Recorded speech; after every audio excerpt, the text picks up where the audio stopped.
The Constitution of Ghana, 1992, authorizes the President of the Republic to give the sessional address or the State of the Nation address to the nation, and that has to be done in the presence of the people's representative, that's Parliament.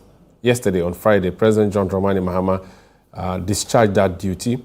He appeared before the House of Parliament and delivered the State of the Nation address. But as we have seen over the decades, anytime the government side gives the State of the Nation, the minority would say, that is not the true state. They will deliver the true state of the nation. In fact, they have said, I think that started from Fifi Kwete days when he was propaganda secretary of the NDC, where they used to give the true state of the nation address.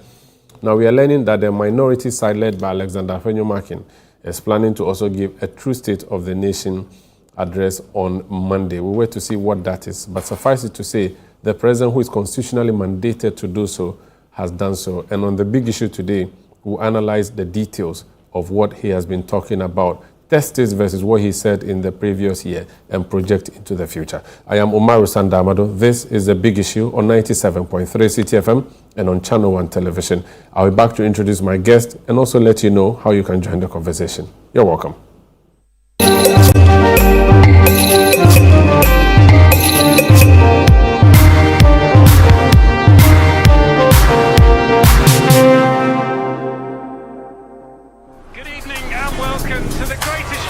This is a people's game. They will be bubbling about this one for weeks and months to come. Let's go! Lights, camera, action. Put your mind to it, live the life that you remember. It's on SuperSport all season long. Pay your subscription today. Dial *759#. Available on DSTV and GoTV. As part of Heritage Month 2026, we bring you the On-Air series, Our Culture, Our Story, Our Identity. In week 1, the sound of our identity.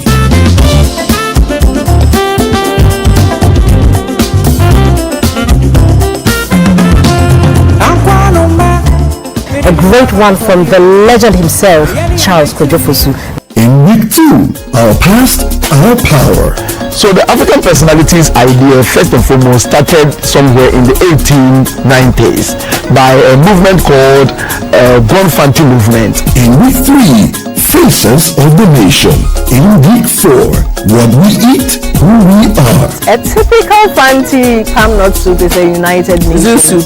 Yes, a United Nation soup. So you have fish in there. I will not make palm nut soup unless I have periwinkle. The Heritage On-Air Series 2026, Our Culture, Our Story, Our Identity will air every Monday to Thursday on 97.3 CDFM at 9 a.m. and on Channel 1 TV at 10 a.m. The Heritage On-Air Series 2026 is proudly sponsored by GTP and GCB Bank.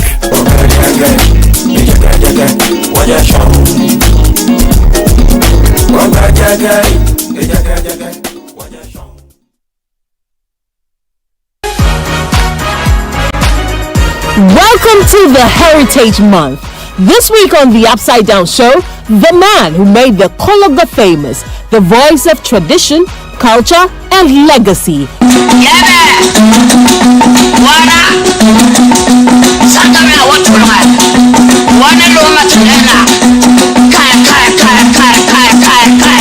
From Bogatanga to the world, King Ayusuba shares his story, his music, and his journey with Frema Edunyame. If God will give you something, He will take you to somewhere.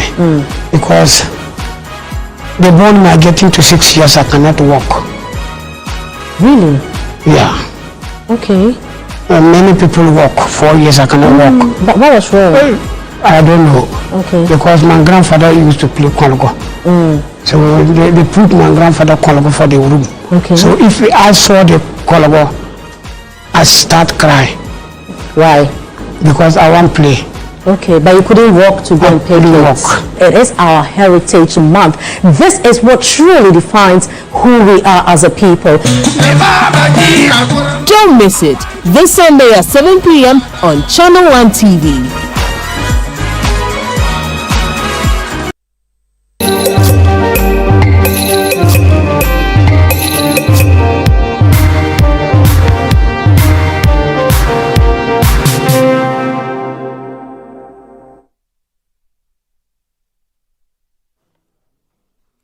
Yeah, welcome back. This is The Big Issue on 97.3 CTFM and on Channel 1 Television. If you want to join the discussion after I tell you what we're talking about, let me give you the number you can message us on. 020-444-7033. 020-444-7033. Or 0543-986-996. Or 0549-986-996. 0549-986-996. If you want to use Twitter, now known as X, the hashtag is The Big Issue. The Big Issue. Mention at Umaru Sanda or at CT973, and the world will hear what you think. So what are we looking at this week on The Big Issue?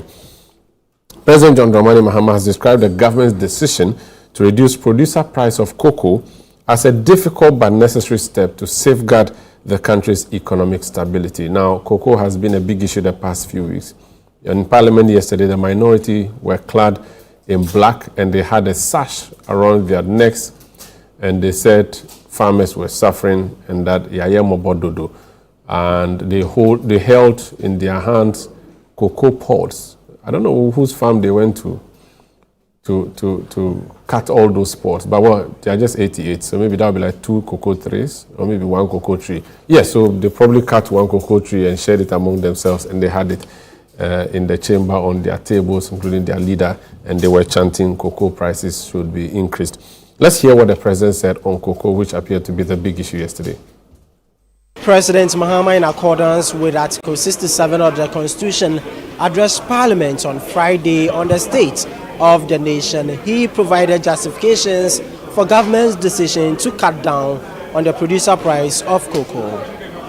In the last week, we have had to take the painful but necessary decision to revise the producer price of cocoa to achieve competitive pricing and resolve the acute liquidity challenges in the sector. Mr. Speaker, failure to do this as others did and left a debt of 32 billion for this government to pay. Failure to do this would have meant borrowing billions in borrowed funds. Mr. Speaker, this unplanned expenditure would have taken us right back to the very devastating economic problem we have only recently begun to escape. So, Mr. Speaker, while fully understanding the concerns and protests of our farmers, I can firmly assure them that the reforms announced by government will see a total transformation of the cocoa sector. He also called for the replacement of the outboard motors and fishing gears of fishermen who were attacked at sea at Senya Breku on Thursday. I also commend the Ghana Navy and the Ghana Air Force, the National Security Council Secretariat, the Chief of Staff's operations team, the MP for Ewutu Senya, the Chief Fisherman and people of Senya Breku for the combined effort that successfully rescued all the stranded 71 fishermen who had been attacked by pirates. I've asked the National Security Coordinator to assist the affected fishermen and replace the stolen outboard motors and fishing gear. The President stressed the need for a retooling of the various security agencies following attack on tomato traders at Burkina Faso. The killing of 8 of our compatriots who had gone to a neighboring country to purchase tomatoes, and just yesterday an attack on Ghanaian fishermen in our waters by pirates reinforced the need for us to retool and adequately equip our security services. President Mahama also announced plans by the Ministry of Health to roll out guidelines to address the no-bed syndrome following the death of Charles Emisa, a hit-and-run victim who was denied medical care by the police hospital, Ridge Hospital, and the Kolebu Teaching Hospital.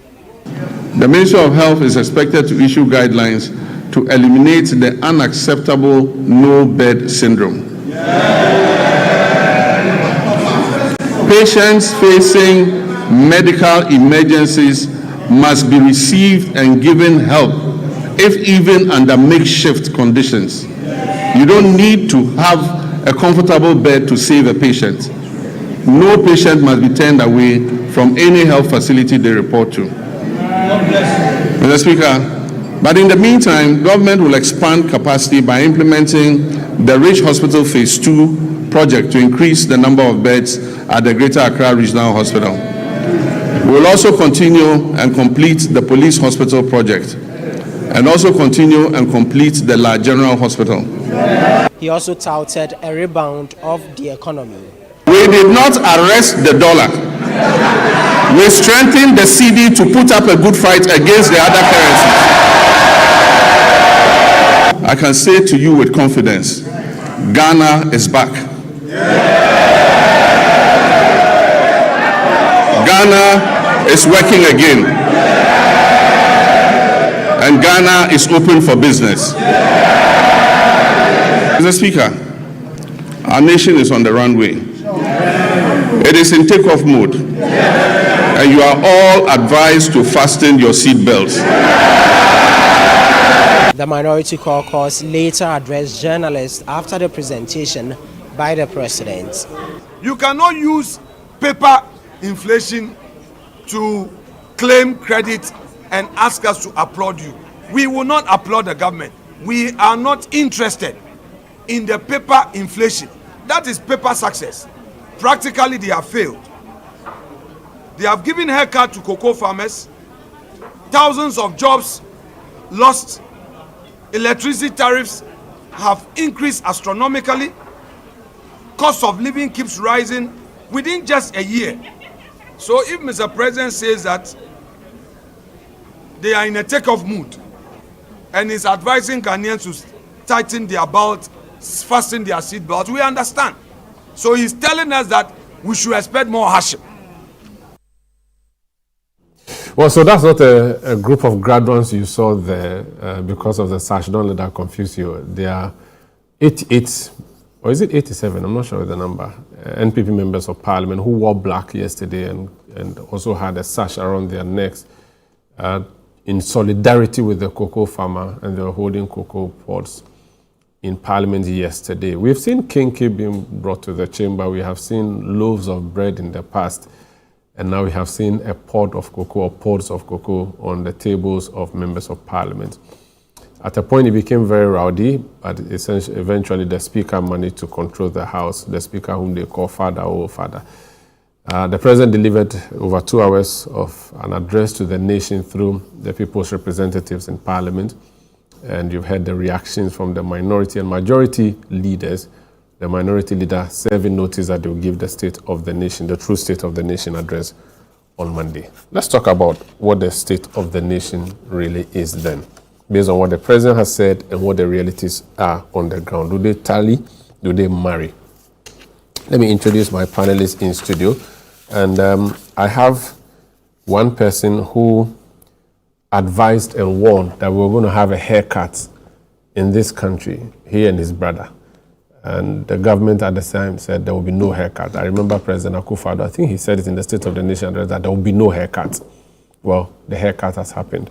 He's a Chief Executive Officer of Daylex Finance, and his name is simply Joe Jackson. Joe, you're welcome.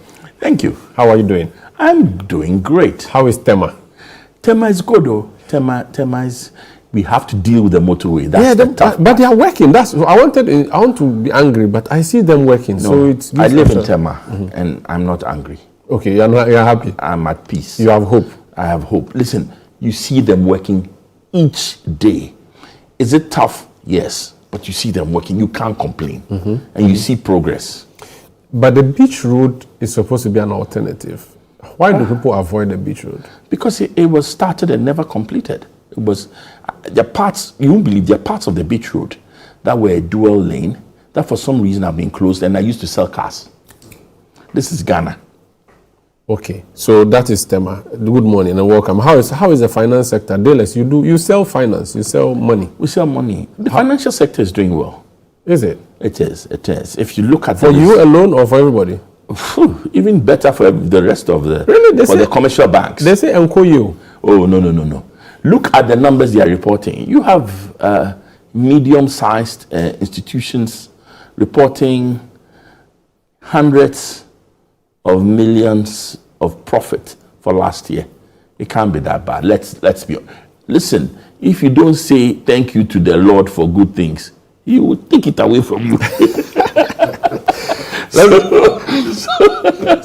I'm the first to say, listen, those of us in the financial sector, no, there are pockets of problems. Let's not be. So when there are problems, you acknowledge them, but for now, you think things are good? The atmosphere is good. Okay. It is, if you have problems, it is time to fix your problem. Very well.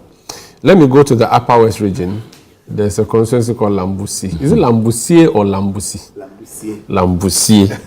It used to be Lambusie Kani, or there was no Kani inside. It was. And they changed the name. Changed it, yeah. This man, you know, members of parliament do deliveries in parliament and then people talk about them. This week I was at lectures and I kept watching social media.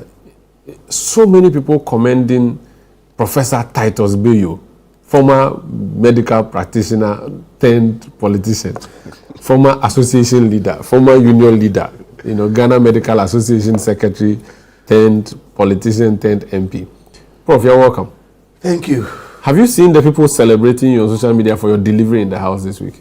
Yeah, I have, and I've received comments that are most humbling from very senior people in the country and from the rank and file within the country, from across the aisle. And I think that the lesson that I've learned from it is that people want the truth. Mm-hmm. People want us to communicate things as they are and not to wear the political lens, because some things must transcend partisan politics, and one of them is what we're dealing with. I saw the minority leader applaud you. Yeah. That was a big deal for you to get the opposition leader to applaud you. And I saw Phyllis Kwachu-Fosu write on social media celebrating you and saying that this will, in fact, let me read that, because, and this is me being happy for you. Phyllis Kwachu-Fosu is the Minister of State in charge of Government Communication. He said, Professor Titus Bayo held me spellbound in Parliament today with what can easily pass as one of the greatest contributions to parliamentary debates in Ghana's history. Do whatever you can to watch it, or the footage of his contribution. What did you say that made people so happy? You didn't do politics? No. So let me say hello to my people. Or you came to insult your fellow doctors? No, I didn't. So all that I said was to bring some education to Ghanaians using Parliament as a forum on what the no bed syndrome actually means. Okay. But many people just assume that when we say there's no bed, it means there's no physical bed. Okay. And I've heard people telling me, then I want to buy a bed and carry there, or when I'm coming, I can bring my own bed and all of that. So I really explained what no bed meant across all hospitals in Ghana, having worked through the system for several years. Okay. And then propose some solutions. Just a disclaimer, you and I don't live in the same house, and our smokes looking alike is just a coincidence. I'm quite surprised. If you have another color, can you please go to your car and go and change, because I don't like this. I want to associate with you. People will think we are twins, and I'm not liking this at all. But at least I have a blouse and a hat. You just have a blouse. So this cannot be a blouse now. Have you been to Zambia? Oh, the Zambians helped us so by propagating this for us. No, but it's beautiful. It's beautiful. It's just but there is a lot of difference. Are you sure? Significant difference. Yes. I don't have anything. Is it red or pinkish? Mine is from Gonjaland. Where is yours from? Mine is from proper Dagao land. Oh, okay. Yes, okay, so it's different. This one where you have to be sipping let me bring in. But it didn't allow me to greet my constituents. If on condition that you greet them in, what language do you speak? I speak Dagari. So, and I speak Sisali. These are the two dominant. Okay, so greet them in Dagari. In Dagari. So Neke Nizani Ansuma Nizami Nigabesun Barka Nakumavuona. Thank you. Barka. And Dagari is the language of the people known as Dagaba, even though people say Dagati, which is offensive. No, yeah. Singular is Dagao, plural is Dagaba. They speak Dagari from Upper West region. And their favorite delicacy, don't quote me, dog meat. They like to eat that a lot. Their competitors are the Fafras in Upper East region. Dankanamwa is Executive Secretary of the Chamber of Petroleum Consumers. You are welcome. Sanda, thank you. How is the price war between Star Oil and Goil going? It seems that we've stopped talking about that thing. Is it that the petrol is becoming expensive now? Well, it's going up, so the war would subside a bit. It's when it's coming down that everybody wants to.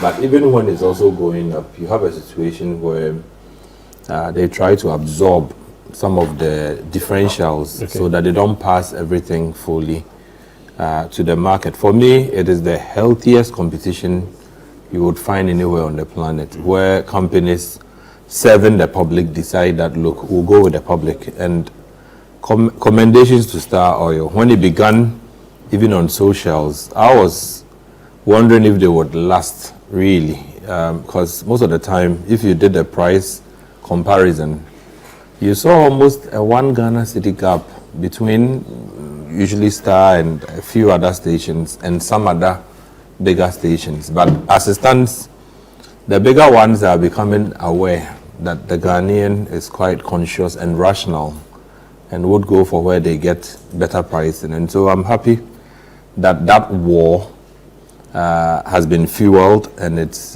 for the betterment of the consumer. And we'll come back and talk about, because the minority in slamming the government yesterday said that there's 1 CD levy on petrol. They've also talked about, they said that electricity tariffs have been increased by 25 to 30%, and in practice is over 100%. We'll talk about that. Let me go via Zoom, and we are joined also by Richard Ahiagba. Richard Ahiagba is Director of Communication of the New Patriotic Party. Richard, you are welcome. You were supposed to be in the studio. Where are you? Mary, sorry about that. I was delayed. And sorry, I can't hear you. Control, if you can let me hear Richard Ahiagba, please. Yes. Omar, can you hear me now? Yes, I can, yes. Okay, thank you very much. Yes, I was apologizing to your good self, my fellow panelists and your viewers for not being in the studio. I was delayed and missed a flight. And so I spoke with Fred earlier to permit me to join remotely. So thank you for indulging me. Very well. I hope you are fine. The week is good. I'm well, except the state of the nation has created some distortions and some inaccuracies that we need to address. No. I'll give you a chance to do that. Thank you so much for joining us. I'm Rashid Ahiagba, is Director of Communication of the New Patriotic Party. Franklin Kujo is President of Imani Africa. Do I have Franklin? Very well. We'll be joined by Franklin later. So let's start off. Joe Jackson, you watched the President deliver the State of the Nation address yesterday. And I trust you to be an independent mind on this matter. I've engaged you on the financial sector of Ghana for many years. And I trust a lot of the things you say because I know you know them. You sat there and watched the President for 2 hours plus speak. What feeling did you have?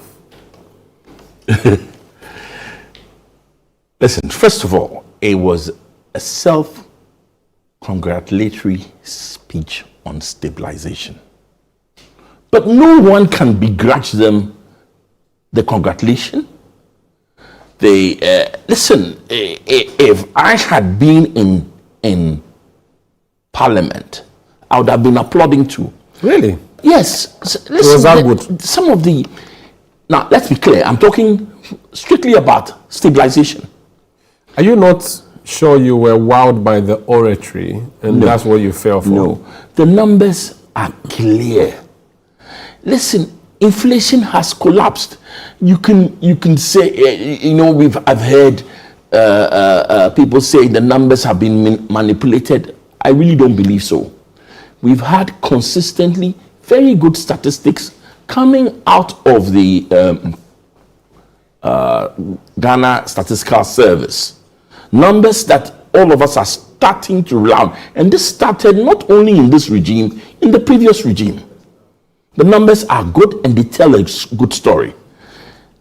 The currency, however you slice or dice it, it was 15. It is now 10. Now, we could have a whole discussion on whether 10 is a good number or not. But it has appreciated. And listen, there's fiscal discipline. And one of the things that we have to realize is this.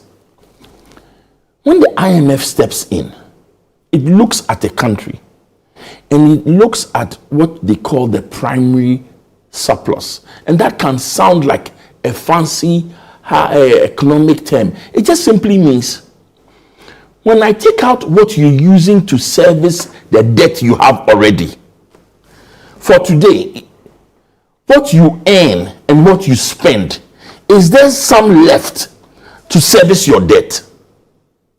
Which means you are not piling up more debt and you are able to come out of the situation you have in. That primary surplus has been maintained. It is a signal of discipline that we are living within our means. So, you know, those numbers, you can't dispute them. So if somebody comes and says, listen, this is where I was before, this is where we are today, we have stabilized the economy, we have brought back discipline, we have brought back confidence, investors are looking at us again, all I can say is thumbs up, you're right. But the minority leader said primary balance near BD. Exchange rate near BD. That's unfortunately, deficit near BD. Unfortunately, I think that is taking a very serious issue and making it trite. We had declared bankruptcy. The term Ghana is broke was no more something somebody is frightening you with. It was clear cut. We're transferred with a gun to their heads, a huge chunk of money from the middle class to government to help pay our debts. We had asked foreigners who had lent us money, pension funds, etc., to take a haircut. We were all over the place. Stabilization started in 2024, to be clear, but it was accelerated. Discipline was brought in 2025. It was like night and day. So when you are talking about the state of the nation, from when he took over and had the last state of nation to today, it has improved. When you talk, listen, there are major issues to be considered. And one of the issues is whether the improvement is being felt by the ordinary Ghanaian. One of the issues which we all have to understand is this: the fact that inflation has crashed doesn't mean prices have gone down. All it means is that instead of pondering on a price increase every time you go to the market, now your price increases happen at decent intervals. Instead of pondering whether is life hard and harder each time you go to the market, now stabilization means that life is hard, but it is consistently hard. but and looking forward, there are some questions we must ask. That as we enter 2026, how are we going to translate all these fantastic macroeconomic numbers into an improved standard of living for the ordinary Ghanaian? A few things. The minority leader again, and forgive me for using him, but he's a chief critic of the government in Parliament. And he was the lead spokesman. Yes, he said that the successes that are being celebrated now were a bedrock built and left behind by their government. Based on what you know, did it look like, or does it look like this government is reaping from what the MPP sowed? No, absolutely not. It's not true. It's not true. Did stabilization of some sort start in 2024? I'll be the first to tell you, yes, we could. Listen, at least through 2024, the currency was kept fairly stable around 15. Right? We had dropped from the heights of 17, etc., and we had dropped to 15, and it was kept fairly stable. But some of the improvements that we have seen, it comes from pure discipline. And so it's leadership. No, let's call a spade a spade, and not a shovel, and not a tool for a big spoon for eating sand. No. Listen, on one hand, when we talk about discipline, look at how did interest rates come down? It came down because somebody said, I will not take money if it goes above a certain ceiling. I will only take as much as I need or as much as I'm offered within the band that I have. It's easy to forget that in 2024, 2023, when we go to T-bill auctions, we go like this: give me everything that is available. That's discipline. We complain that the government is not paying, but that is discipline. You see, when you are broke and you're coming out of being broke, you cannot pay everybody who comes to your knocking on your door and says, give me money. Whether you owe them or not, you must negotiate. Some of it you must play hard, because you must signal to investors that this country, I'm borrowing somebody's words, is ready to play.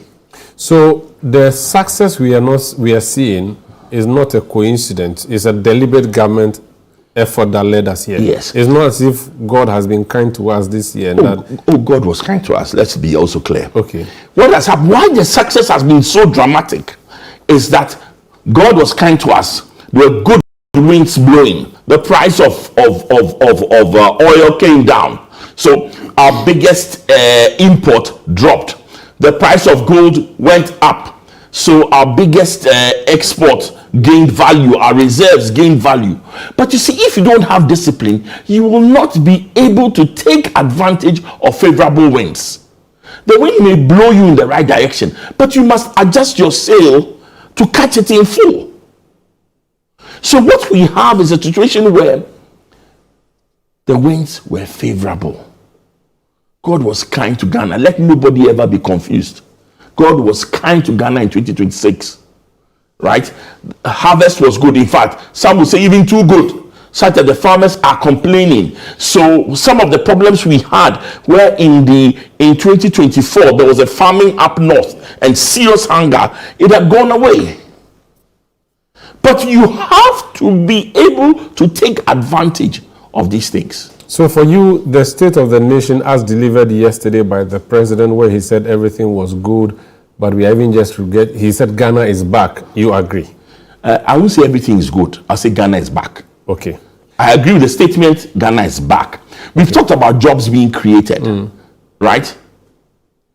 I'm not sure about the numbers exactly, but jobs have been created. But are those jobs sustainable, earning good income? Those are some of the questions we must ask. But have jobs been created? Okay. Yes. Okay. Even on the biggest whipping boy, cuckoo, right? And I'll be the first to tell you that we need serious reform with SOEs, starting with the cocoa board. Start going on to cocoa marketing and PBC and all the other. And I'm even worried about spending the public purse on trying to revive these institutions. But the most important thing is this. Reuters yesterday seems to report that just maybe Ghana's cocoa producer price is higher than Cote d'Ivoire's producer price. Now this is Reuters. This is not some argument being made locally. So all of a sudden, we start to see that maybe things are not being as bad as they are. There are challenges. Listen, we were at rock bottom. We've stopped digging. We were in a big hole. We've stopped digging. And there's hope that we are coming out of the hole. But we are still not out of the woods yet. Very well. Professor Titus Bayo, your party leader and president of the land delivered the address yesterday. You sat there, you've heard Joe Jackson. He seems to agree with you with the president on a lot of fronts. But you would also agree that the cocoa matter was a big spectacle, and the minority used the opportunity yesterday to reinforce that. And they say that despite everything, the cocoa farmer is crying. Taking 1,000 cedi from them is a big deal. Interesting. It is a big deal, and I'll come to that. But I will just say that for me, my assessment of the state of the nation is perhaps summarized in the first few paragraphs that His Excellency delivered. And if you permit me, I'll quote one of them. And he stated that I stand before you to speak to another such defining moment, a moment of rebound, of national renewal and restored hope in our country's history. This moment is being shaped by hard choices, institutional resolve, and renewed commitment to stability and national purpose. If you listened to His Excellency yesterday and you listened as a neutral person, and you are not wearing political shades that blind you, he came across as a leader who really understands exactly what is happening, and one who has come to tell us the candid truth and to inspire us. You asked whether things were just aligning, was it a deliberate effort, or what has happened. God has been merciful to us, and I couldn't agree better with my senior here. But in addition, just as His Excellency said, the building that this year's State of March celebration, the theme is building prosperity, restoring hope. Restoring what? Hope and building prosperity. And he says that this theme is what is the blueprint that guides his administration's vision and action. Everything this administration has done is to restore hope in the country, to give us hope that we can get out of where we were, a state of hopelessness, a state of despondency, a state where even high-end professionals had given up on the country, and we're leaving this country in droves. Are you sure? I'm telling you. I'm coming from the medical field, and I can tell you. Brain drain. Prior to that, the type of brain drain we experienced was brain drain where very young graduates from medical school left this country in search of education, in search of money, in search of other things. During the haircut that we had, and we saw our professors picketing for their pension money, the trend reversed. You saw people at my level of qualification moving with their family. That was never heard of before. That you see a consultant, a specialist, deciding to leave the country. But leave or run away? Well, you may choose the correct word. Yeah. In our parlance, we say the person has japa. And it was happening. So this is the situation that we find ourselves. But let me just tell you that the issue of the cocoa, which our friends sought to talk about, again, if they listen to His Excellency well, he said we have to make difficult choices, hard choices. That is a mark of leadership. These hard choices is what they failed to do in a lot of instances, and went for populism, went for what would please the masses, until it landed us in a ditch. At the beginning, you stated when they said we are not going to IMF, yet we're going there. We are not going to go a haircut, and we didn't just do a haircut, we did a head cut, because people died from this. Do you understand? So when His Excellency is faced with a situation, he comes candidly to explain to the people. The summary of this whole cocoa thing, I'm not a financial expert in everything, is that, and I want every cocoa farmer listening to me to appreciate it. We are truly sorry that we've had to take that money away. But was it necessary? It was necessary. It's a difficult decision that we have to do. The summary is that we come and buy the cocoa from you. We go and sell it on the global market at a certain rate and give you some profit, and we also make something from it. Now, the person that we go to sell it to, the price there has dropped significantly. The denomination in which we sell it has also dropped significantly. What essentially it means is that when we buy from you and we go and sell at a very low rate. We can decide to be in a state of delusion and tell ourselves we will still pay you the high amount, and therefore borrow money from somewhere and pay you. And you'll be happy. By the end of the day, we will all suffer. The whole nation will suffer. In reality, if you look at it, the global price has come down. The dollar to CD exchange also means that how much you bring in has also gone down significantly. The farmer's expectation has not been met, but the real value of what a farmer gets, the real value, what that money can be used for, in the face of all these indicators that the financial experts are mentioning, may not have been so badly hurt. So you were expecting, we said that, look, we can give you 70% of whatever we go and sell. That 70% per our calculation could have been around 7,000. Now we are giving you close to 90% of what we actually go and sell. But unfortunately, the global SAM had come down because of the two factors I've talked about. So we've given far more than we wanted to give you, but in reality, as far as you are concerned, what has come into your hands is insignificant. It's not what you expected. It is the reason why we say we are sorry. But we have to tell you the truth, that this is for our common good. Maybe he can explain it better in the financial term, but in layman language, this is what it is.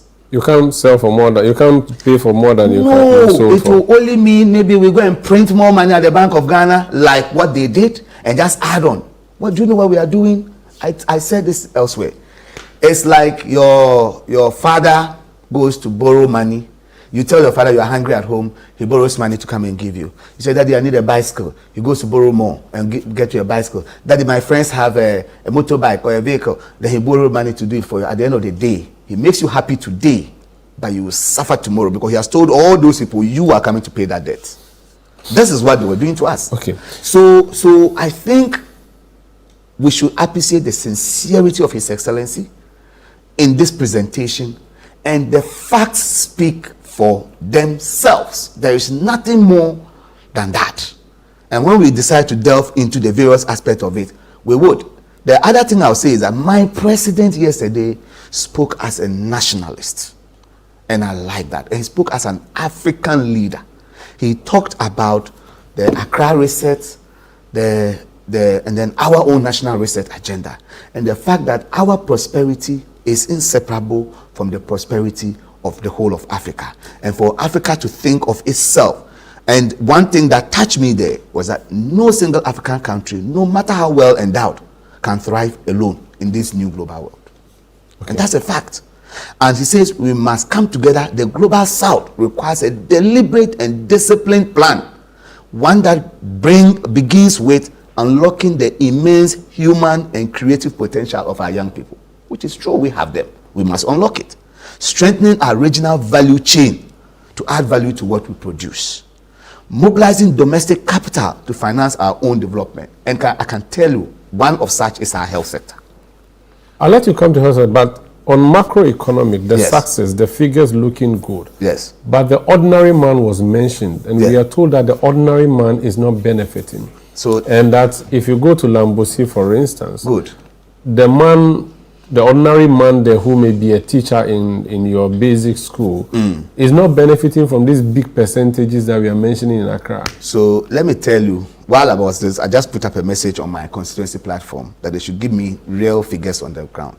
And Lambosi, I'll not say all is good. People are feeling the impact of these big figures, positively and negatively. I'll tell the positive and I'll tell the negative. I'll be very honest.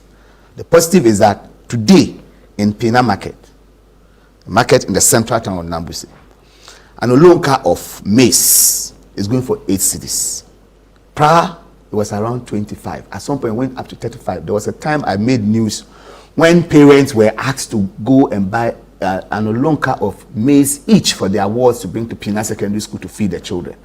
I would send them 25 bags to survive the hunger that free SHS was giving to the students. And at the time, a bag of an olonka of maize was around 25 cedis. It's 8 cedis now? 8 cedis now. Please, how much does it cost to transport a sack from Lambosi to Accra? We can do the business. Wow. You know, and if you take even the yellow maize, as of today, it's 6 cedis. The bad side of this, and I'll be very honest with it, to my farmers, is that for the ordinary person going to the market to buy, you will get. But to the farmer, is that the price has come down so much that they are complaining. So a bag of maize, this same maize that used to sell around 650, in some places 700 Ghana cedis, is now being sold for 250 Ghana cedis. And yet, no, they are not getting buyers. Everybody has enough to eat at home, and so they are not getting buyers. And so we are counting on this national buffer stock that they had decided they were going to give them the money to go and buy. I know about 300 million had been allocated to them. They were going through some procurement process. I'm appealing to whoever it is in charge. When that is finally made, I want some of those people to come to Lambosi and to our enclave. Sisala East, Sisala West, Lambosi, these areas are huge maize growing communities. Sorghum, you will find them there a lot. Soya bean. come and buy, put in the national buffer stock silos, and then we use during period of starvation. But so this is the picture on the ground. Okay. If you tell me that people on the ground are not feeling it, I'll tell you, we know how much we used to buy fuel and how much we are buying it now. We know how much we used to buy beverages and drinks like beer and how much we are buying it now. We know how much what we have not really felt. And I said this the other time. It's something like how the size of Kenke is. You know, looking at the reduction in the cost of maize, we expect that the 5 cedi bowl size of Kenke now should have come down to like 2 cedis. But you're not feeling that aspect of it. And these are, I think, it's a Ghanaian mentality that when prices go up, they hardly come down. And so people cash in and people are trying to do a wait and see. It's almost a year plus, it's going to 2 years. They should realize the real change and let it translate down. Okay. I'll come back for another round in the studio. Duncan, I'll come to you, but let me hear from Richard Ahyagba. Richard, I don't know where you are in the country. Did you watch the State of the Nation? It sounds like everything is uhuru here. Well, we thank God that they think so, but it is not. For us, on Main Street, Ghana, it's not. But let me just engage from where my brother started about cocoa. They can scream and stress every word about hard, patriotic, whatever, but it's not. Well, there was nothing hard about the decision to cut prices for cocoa farmers. There is everything spineless. There is everything convenient about it. There's everything avoiding taking responsibility about it. There's everything uncreative or lack of creativity about it in terms of management to simply just cut and say that, I'm sorry, but we have to do that. There's nothing hard about that. Okay? Situations like this have played out before. And first time, the reason why it is the first time in the history of this country where we've started selling cocoa way back, prices have gone up, prices have come down, prices have gone up and come down. That's the nature of the market. But somehow, this is the first time any government has decided to reduce cocoa price and they are calling it hard. I'm sorry, there is nothing hard about it. There is everything spineless and convenient about it. That's the point we have to make. So President appearing yesterday to look farmers in the eye and tell them that this is what he has to do to save the cocoa sector, for me, was pathetic, was dereliction of duty, was lack of seriousness in terms of what problem confronts us and what the inevitable outcome of this decision will be for our economy and for the cocoa sector. They are collapsing the cocoa sector and they are looking us in the face and say we should accept it. So all the dance around that my brother is doing has nothing to do with hard. It has everything to do with avoidance of responsibility and owning the moment and doing with it what ought to be done, because cocoa is not like maize. I see them making these connections all along. Cocoa is not like maize. Cocoa is a regulated commodity in this country with whose history is key to the development of this country, whose continuous existence and profitability is key to our currency. So cocoa is not maize. They should stop it. They have started making these connections, oh, maize and this and that. It's nothing to do with it. Maize is not regulated in this country. Okay, it's a free market operation. If there's more, the farmer takes responsibility for that. When the price goes up, the farmer benefits. If it goes down, the farmer takes responsibility for that. So if they want us to regulate maize and have this conversation, we can. But for now, they should stop comparing oranges and apples. That's not right. And I think my brother will not continue that. Okay, now here's what we ought to do. The president came yesterday. He needed to have apologized and stop at it.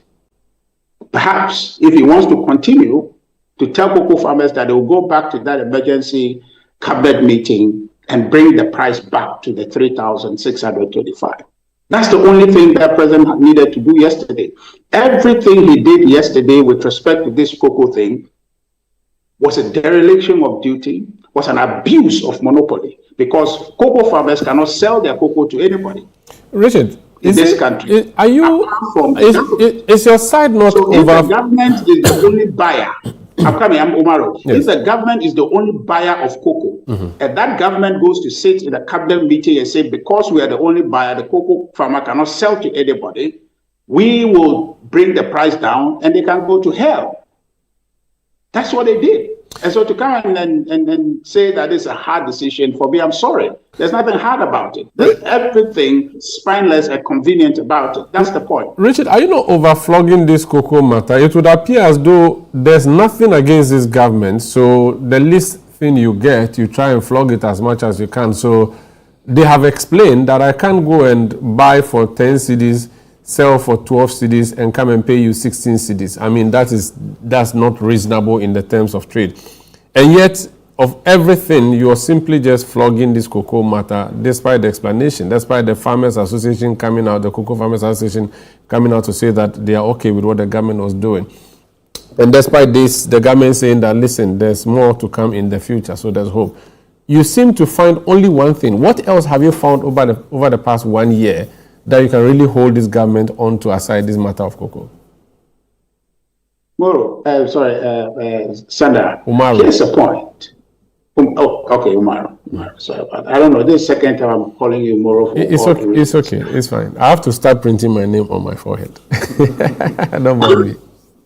Yes, please go ahead. Umaru. Yes. I tell you this. You see, we have not found an issue to flog. The NDC government knows how important cocoa is to our economy.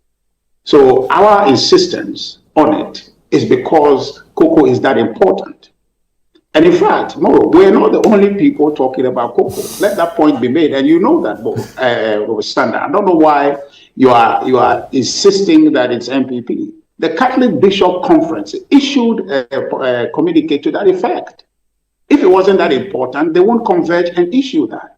So let's correct the record. MPP is not flogging that matter. MPP is raising a critical matter that other serious players in our economy have raised matters about because it's that important. Okay, so what other major thing over the past 1 year happened that has not been captured in the State of the Nation? Something bad? No, you allowed him to talk cocoa, so let me talk cocoa. Now, hold on. See, the issue about buying at a certain price and selling at a certain price, and that simplistic argument should be accepted. It's lazy from the government to even make that argument. Because, Umaru, I think from 2017 all the way to 2019, 2020, thereabout, cocoa prices under us were dropping. They were dropping. I can send you the chart so you can look at it. They were dropping. But in 2018 or 2017, 2018, the price were dropping. 2019, 2020, the price were dropping. But we increased cocoa prices. We increased significantly. I think in 2018, 2020 window, 2019 window, we increased it by 8.4%. The prices were dropping, but we did that. We did again, I think in 2019, 2020, we did by 24%. We did that. Why? Because cocoa is that important to the economy. Now, the question with that is that, okay, they are now telling us that the price continuously is going down. Umar, is the NDC telling us by that simplistic analysis that it's going down, you can't buy something less and go and sell it whatever and pay more? If that logic is to be followed, what they are trying to tell us is that if the cocoa price on the world market continues to go down, they'll continue decreasing the price for the cocoa farmer. Is that what they are telling us? Cocoa prices goes up and they come down. They go up and come down. So if you're a government worth your salt, if you're a government that takes farmers seriously, right now where you know that it's just a matter of time, the price will go up. If you are strategic, and strategic in the sense that you know cocoa, the role cocoa play in the economy, apart from creating employment, it actually also sustains our economy. It's a big foreign exchange earner for this country. So if you know that, okay, and you know momentary lapses or drop in the market price would rise after a while, would you be strategic enough if all else fails and you don't want to bail out the farmer, you don't want to do anything? Can't you simply hoard? Why do you have buffer stock? Very well, Richard. Why don't you create? Why don't you have? I'm coming. Why don't you have cocoa board?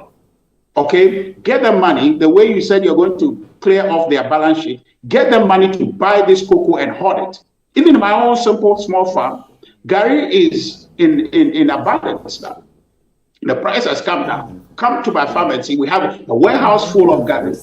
We have preserved them. We are hoarding them. The price will certainly go up. So why would you do that instead of simplistically saying that let's pass the price? Richard, Professor Bayo has a question. Professor Bayo has a question for you. I want him to ask you, then you can continue. Yes, ask him. No, you should hold this question. I'll come to it. I'll come to this question. But the point is that this government simply lacks the thinking capacity. It lacks the sensitivity to deal with the matter head on. And so everything they have done is to find the easy way out, and they come to Parliament, His Excellency the President, dressed neatly in a Ghanaian attire, to come and tell us that he's taking a hard decision. He's not taking any hard decision. He's taking the softest of all decisions ever on record, because cocoa prices for the first time under him has come down. But this is not the first time cocoa price on the world market have gone down. But Richard, it's also for the first time that we are seeing it's the first time we are seeing the city doing so well. The price of fuel stations are competing to reduce, not competing to increase. That is the state of Ghana that we should celebrate, should we not?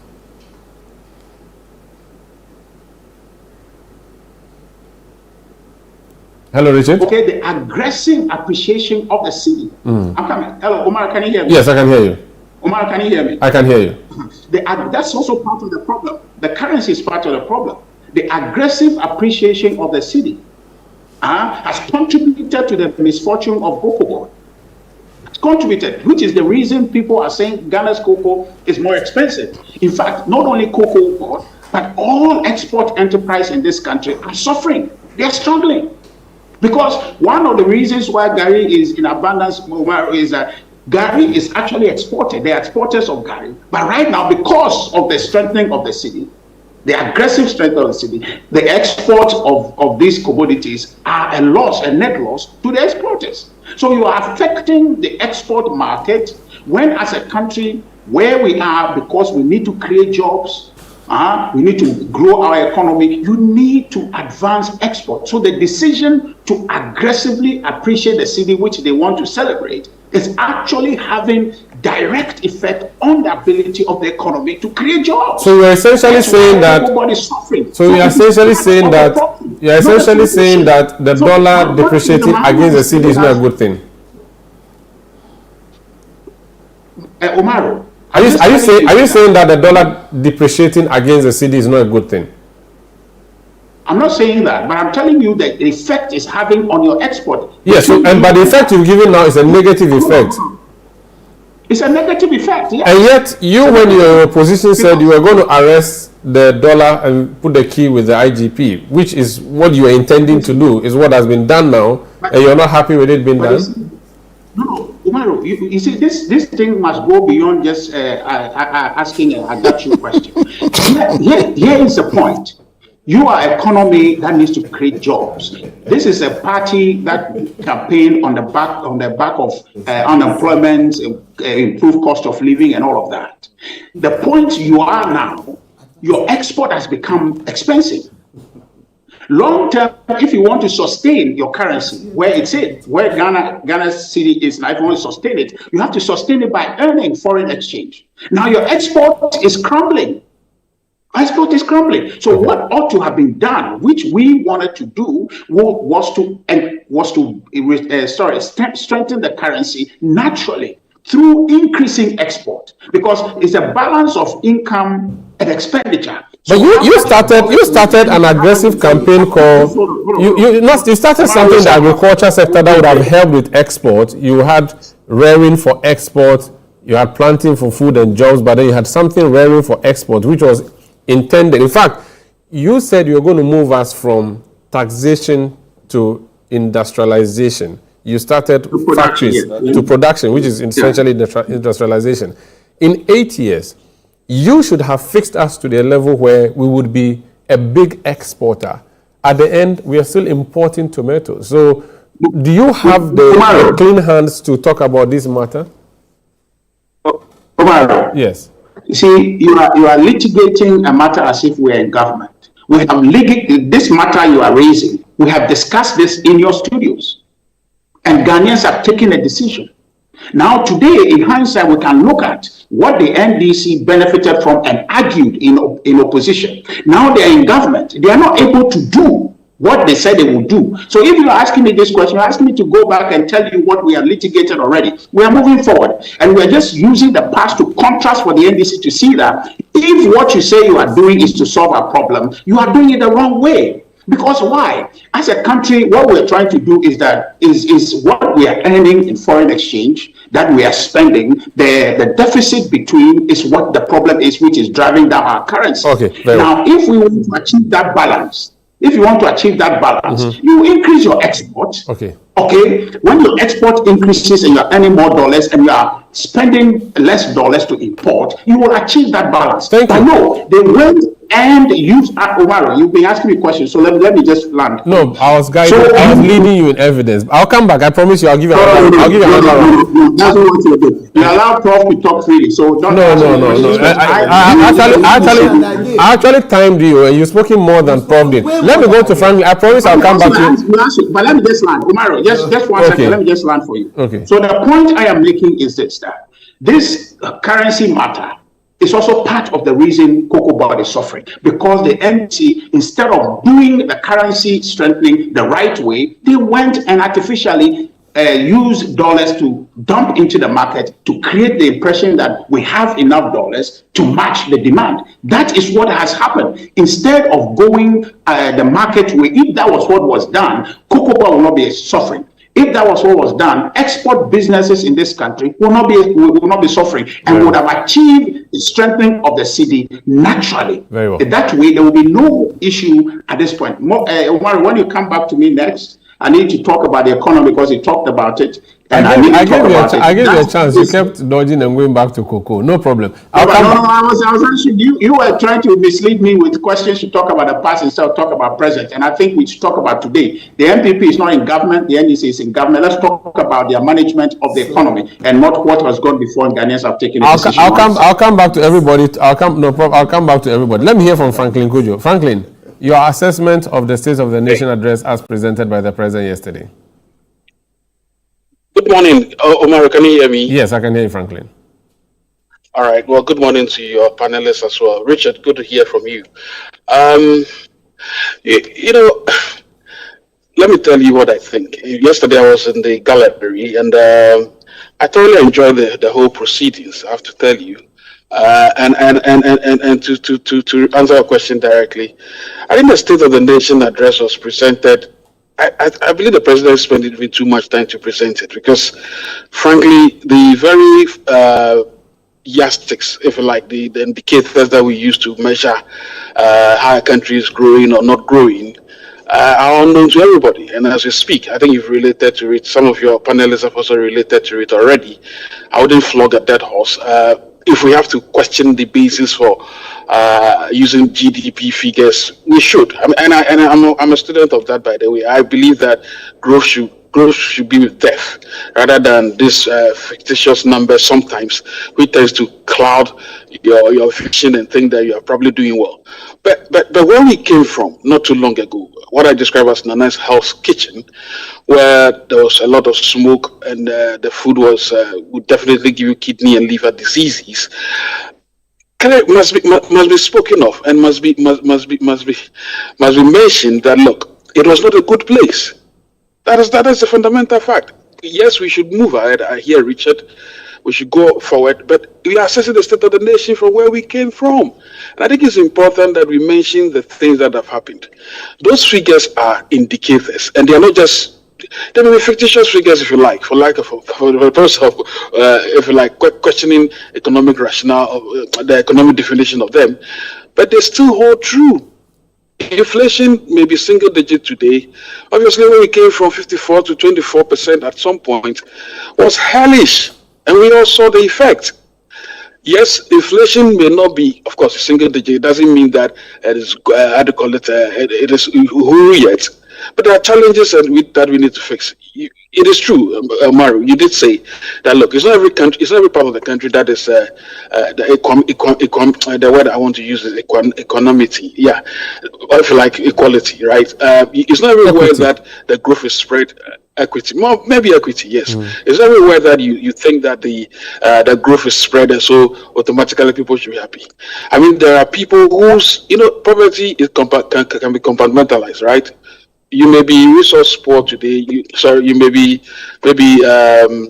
electricity poor, but you may be water rich. Okay. I mean, so we can do all those analysis. What I'm trying to say is that it's difficult to see a uniform transformation because of the nature of our development in the past. Our developments have never been uniform. Politicians think in silos. They never think about value chain analysis and all of that. So clearly speaking, you're not going to see all these pluralistic development at a go.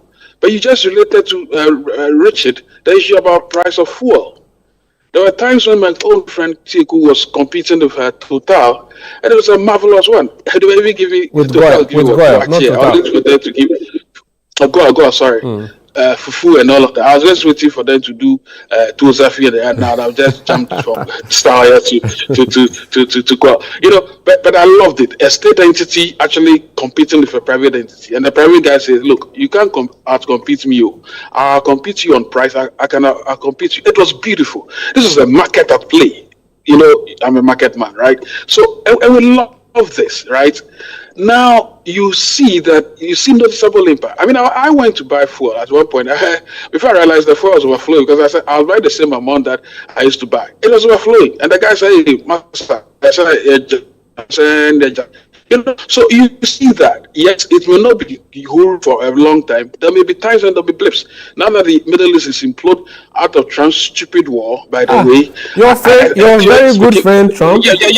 Yeah, but you see, people think, I'm a champion, but it doesn't mean that everything is. This morning he invaded Iran. He and Netanyahu. Hold on. I'm a libertarian, but even though I'm centrist, I'm not the type of MPP centrist, by the way. I'm a centrist with a vision and with conviction. And I'm a libertarian. I don't like wars. I don't like tariffs, because these tariffs are lazy ways of trying to exact things on people. So I don't agree with Trump on those two. I'm not telling you that this thing is done in the Middle East right now. It's likely to raise prices and oil prices and all of that. So there'll be blips. But we have to also acknowledge the fact that there's been some leadership. One word, economic discipline, must be given to Arthur Forson and the president as we speak. Look, if the president promised half of the incompetent men that my good friend Ronaldo put together to drown this country into a junk status, and is doing it less than 60 of those ministers, we should be kind and grateful, right? If he's doing that with all these, with all these, can you hear me? Sorry. Yes, I can hear you. You're live. If he's doing all of this with all the numbers that we are still speaking with, and he's doing all of this on the back of the fact that the finance minister says, "Hey, I'm not going to do that chronic capitalist arrangement." It's not a chronic theft arrangement that we had prior to my coming, where ministers were just issuing contracts here and there.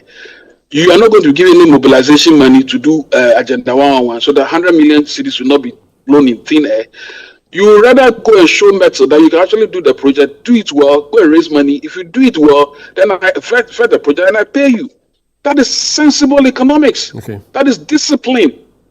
So look, so I'm just saying that if we allow these things to travel with time, and then all of a sudden people will not become so agitated that, we want everything, we want this. Well, clearly speaking, we will be on the path to Uhuru. But I'm just saying that there's been noticeable signs, even on the basis of the economic figures that we used to do analysis. None of them has the MPP been able to beat. The point really, therefore, is that, as Richard suggests, we need to move forward. But moving forward, you don't do stupid things, Richard. Sorry, I'm sorry, my friend Richard. Don't be using that word. It sounds in America you can use it, but here don't use it. Okay. I thought that was in America. No. You don't do funny and wasteful things, Richard. What you do if cocoa prices go down, you don't control the price of cocoa. I mean, I don't understand. I mean, if you keep telling your child that you buy a box of biscuits for the child, and where the salary is paid, and where the salary came, Charlie, you realize that the reality is that you can't buy the box of chocolate. Do you go and borrow, or you go and steal and tell the child that, oh, I love you? So, and you keep continuing that narrative. You find an alternative way of making the child happy while you still do the business, or? Oh, then we can do agbelika. We can even do agbe biscuits. Maybe you are right. We could actually do all sorts of things in the way. No, what you promise the child, you must deliver. Especially when this child has toiled for 1 year planting the cocoa, taking care of it. You also need to teach the child about responsibility and taking responsibility for what may be avoidable or unavoidable in the future. Even though the child has made projections, and the child here is a cocoa farmer, has made projections that I'm going to receive so much, and so I'm sending my child to university. Oh, the child is not on his own. The child is being catered for. And again, we can get into that conversation about Cocoa Board being a parent to the cocoa farm. Something I detest, by the way. I think Cocoa Board should be broken into parts and be given just about 2% or 3% of the money that goes to farmers. That's another argument. But I'm just saying that it's not Cocoa Board that should be telling the farmers this, by the way. I mean, they take 30% and blow it to all sort of things. So I'm just saying that the economy obviously is the yardstick we are dealing with. And I think on that score, there's been the economic discipline, and we should be grateful for small mercies. Thank you. That's Franklin Kojo. Let me come into Duncan Amoa. In the minorities' reaction to the state of the nation, they talked about electricity, they talk about petrol, they talk about the 1 CD levy on fuel. Then they talk about the electricity tariffs going up. And they say because of things like that, even if the CD is doing so well, even if the not gross domestic, but the bigger picture looks good in terms of macroeconomics, the person's pocket or the ordinary man's pocket is affected. You are the man who knows how this consumer thing works. Did the state of the nation, as addressed yesterday, reflect the true state of the nation? Thunder. Two things. For a section of Ghanaians, things are vastly improved. Whilst the other section, the group you would want to call the opposition syndrome, when I listen to my brother Richard struggle so much to make a case for the cocoa sector and the issues that confronts us both locally and globally. You must appreciate that things just don't work within, but sometimes without. So opposition syndrome means that you must oppose a lot of things, even when they are good. Sometimes you still must oppose. But I think that Ghanaians have moved past that era. You should be constructive in the criticism. You should be able to offer an alternative. And when you listen to some of the things that the opposition profess as alternatives, you realize that it is bereft of deeper thinking.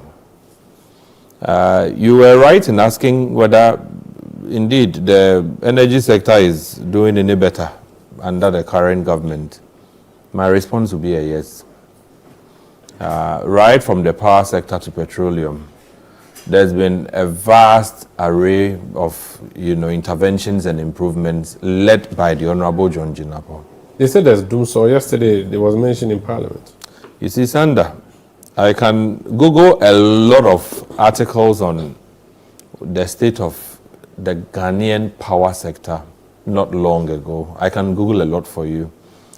Before the coming into office of the current government, you recall IPPs were up in arms over debts owed them.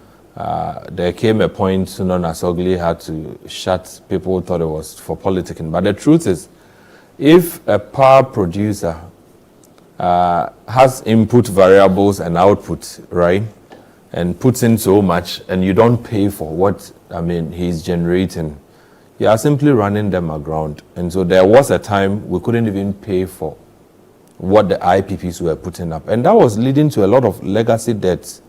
What I can confirm today is that moving ECG's generation from 1.1 billion, 900 million monthly to about 1.6, 1.7 billion alone has made the power sector a lot liquid.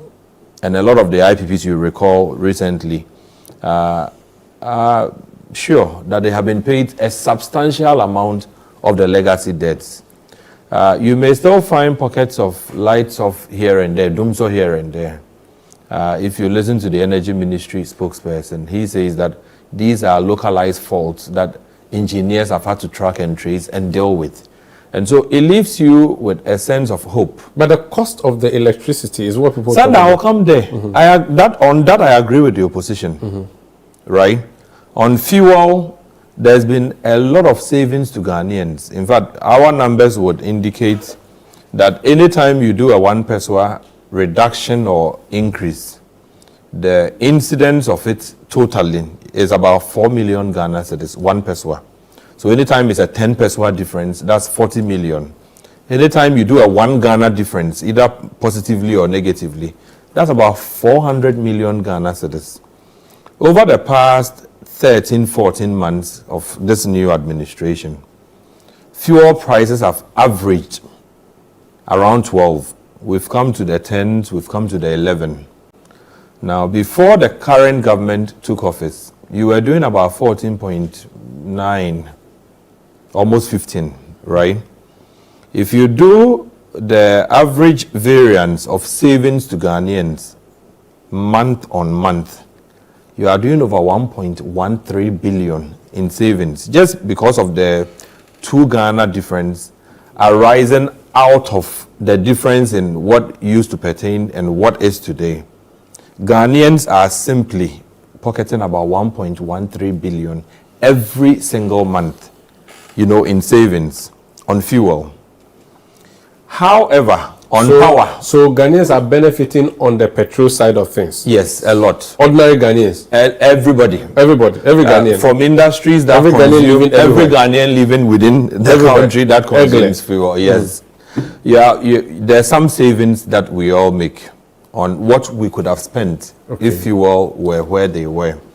And then you say this because the microeconomic indicators seem to be positive, where you have not only the exchange rate being good, but again, the cost push factors.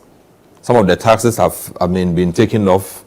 You have a situation where there's even oversupply at present that has led to the price wars you have. And so on the petroleum side, it's good. Significant savings in the pockets of Ghanaians. If you do the 13, 14 months at 1.1 something, you're almost at 13, 14 billion Ghana cedis that Ghanaians would have spent on fuel. I think I pay less than 100 cedis what I used to fill my car tank with now. If each week you save 100, that's 400 to you alone. A month. Yes, so if we put all of us together, at the end of the month, that's a lot of savings. So that's on petroleum. On petroleum. On power, however, a lot need to be done. Ghanaians are spending so much on power. In fact, if you go on socials now, the complaint is that, look, you buy 1,000 and what could have taken you for a month is now taking you for 2 weeks. Yet, when PURC announces, an upward adjustment, they are usually in the 2%, 5%, at most 13%. We've never seen 50% or 100%. But if people on a normative, side are spending 100% of what they spent on power, something needs fixing there. And for that, I would challenge my brother John Jinapo to get to work. What did they say that balance the losses in the power with the gains in the petroleum side? Would that be a reasonable? No, that wouldn't be. Sanda, you see, you would be assuming unfairly that everybody that buys fuel is also consuming power one way or the other. You may be buying fuel, your wife may be buying fuel, right? You may be paying for power, she may not be paying for power, right? So she may get the benefit, but you would suffer the consequence of paying for power. So you may need to tweak and adjust the power sector challenges. One of it is the cost. And I'm sure Ghanaians would agree across the spectrum, both opposition and in government, that cost of power is still very high. So something got to be done. And for that reason, I was happy when in the course of the week, Ghana Gas took a couple of CSOs, on tour to go and see their facility, what they are doing, why a train 2, if we got one, would be good enough for the country. Sanda, the history of this country is this. Once upon a time, you had West African gas pipeline, right? That determined whether you had power or not, you recall. We soon forgotten, yes. You'll be here, you are told we owe the Nigerians some 20, 30 million, $40 million. So they've turned off the valve, right? Until the coming on stream of Ghana Gas, this was our situation.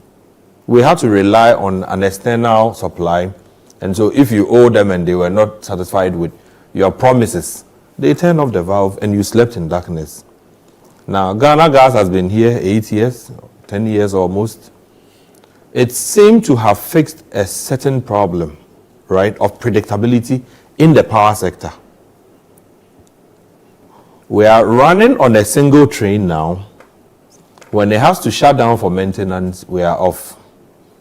If the volumes that is required by VRA and Gridco, right, you don't get enough from Ghana Gas to meet those demands, there's a problem.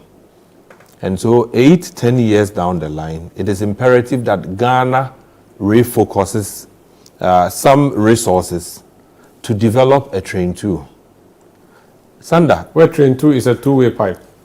Well, a second of what you have, a second gas processor, a second, distribution set, so that if for any reason at all you are not getting enough to feed your thermal plants, you can have a backup somewhere. But we are running on a single train now, and I don't think that it helps. If you are having to discuss energy security matters, I was hoping the president would touch on these matters yesterday, but that didn't happen. We will still draw his attention to it. The state of Ghana today is that you would need to plan particularly for the energy sector, because it's also a driver, right, of all the other sectors. Whether inflation will decline or it will go up, your fuel and power costs would inform it largely. I'll not be surprised when Ghana Statistical Service comes out another time to tell you what are the drivers of your inflationary pressures, the food, non-food basket. The energy sector, particularly power, would be one of the critical areas you would find that Ghanaian workers are spending more and more of their incomes, right, just trying to keep their power, on. And so when it comes to the State of the Nation address on power and petroleum, what's your scorecard? Petroleum, you would say that, or let me say the energy sector. What's your scorecard? The energy sector largely, yes. State of the nation. Energy sector largely, I would score this government about 65-70%. Largely because the challenges you had in the power sector, right? The ECG challenges that would probably lead to procurement issues. You recall when they took power containers that we were just simply procuring. Nobody has been held to account though, but I think that that system has been largely dealt with. ECG at the time was running about 73 different accounts. As we speak, they are running just 1 or 2 maximum. So cash waterfall mechanism is able to work. What they generate can be able to use to pay for, what they source or secure or buy from the IPPs. That is a positive. Unfortunately, the cost of power is a headache and a burden to Ghanaians. And I think that whilst we give the plaudits for Mr. President for having done quite well on the economic front, there are still challenges, both systemic and structural, that we will need to deal with. And for which reason, I think if opposition wants to help all of us, they should add their voices to the cost of power, not just, cocoa. Cocoa, truthfully, has gone down on the world market. The government seems to have taken, a heavy bullet, by, going down on prices. But you cannot blame them entirely. As we speak, Sanda, a quick one. The United States, Israel against Iran. There is every indication on the wall that the world may be getting to higher energy costs in the coming weeks or months. So Ghana would need to plan and prepare for this. You saw the writings on the wall long ago when Trump started. So I was not surprised Franklin kept using, the very hard language. That stupidly there's been some attacks. Iran, as we speak, is retaliating, right? The Straits of Hormuz, where 1/4 of all global oil supplies would have to go through, is currently, under threat. And that will mean that the West is not going to get the oil they need, the energy that they need. And so you, as a country that, takes from the West and everybody, you may have to prepare and brace yourself for impact. As the elephants fight. Yes, the ground will definitely suffer. So there's something state of nation. I'll come back. I want us to know how to sustain these gains. But Joe, he has said energy sector, state of the nation, he would give the scorecard to be 65 to 70%. On the economy generally, what will be your scorecard? I want to take a break after hearing this. Okay, now it's you see, let's do two things. We've got to score sector by sector. Otherwise, you can't lump it all together. You can't lump it all together. Then let me take a break so that when I come back, you give me a sectorial performance. And you, I will not ask you, Prof, because you are... Prof, give everything 110%. You would overgrade. This is the big issue on 97.3 CTFM and on Channel 1 television. I'm Umaru Sandamado. In studio, I have Professor Titus Bayo. He's NDC Member of Parliament for Lambusi. Via Zoom, I have Richard Ahiagba, his Director of Communications of the New Patriotic Party. Franklin Kujo, President of Imani Africa, also joining us via Zoom. In studio, Joe Jackson, CEO of Dalex Finance. Duncan Amo, Executive Secretary of the Chamber of Petroleum Consumers. And those are my guests in studio. Now, if you want to join the conversation after having listened to the discussion on the Sona, send me a message on WhatsApp 020-444-7033 or 0549-986-996. We still have another conversation. We'll be talking about hooliganism in our senior high schools.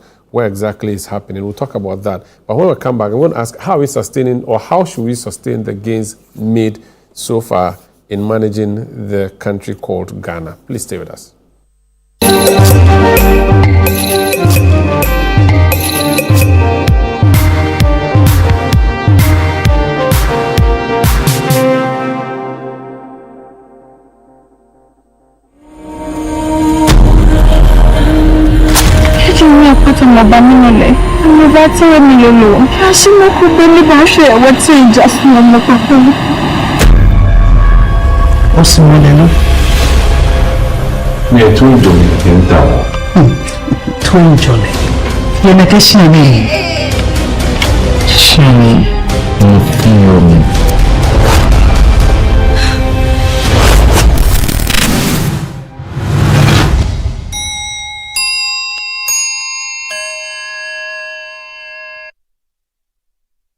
Not done any bad thing.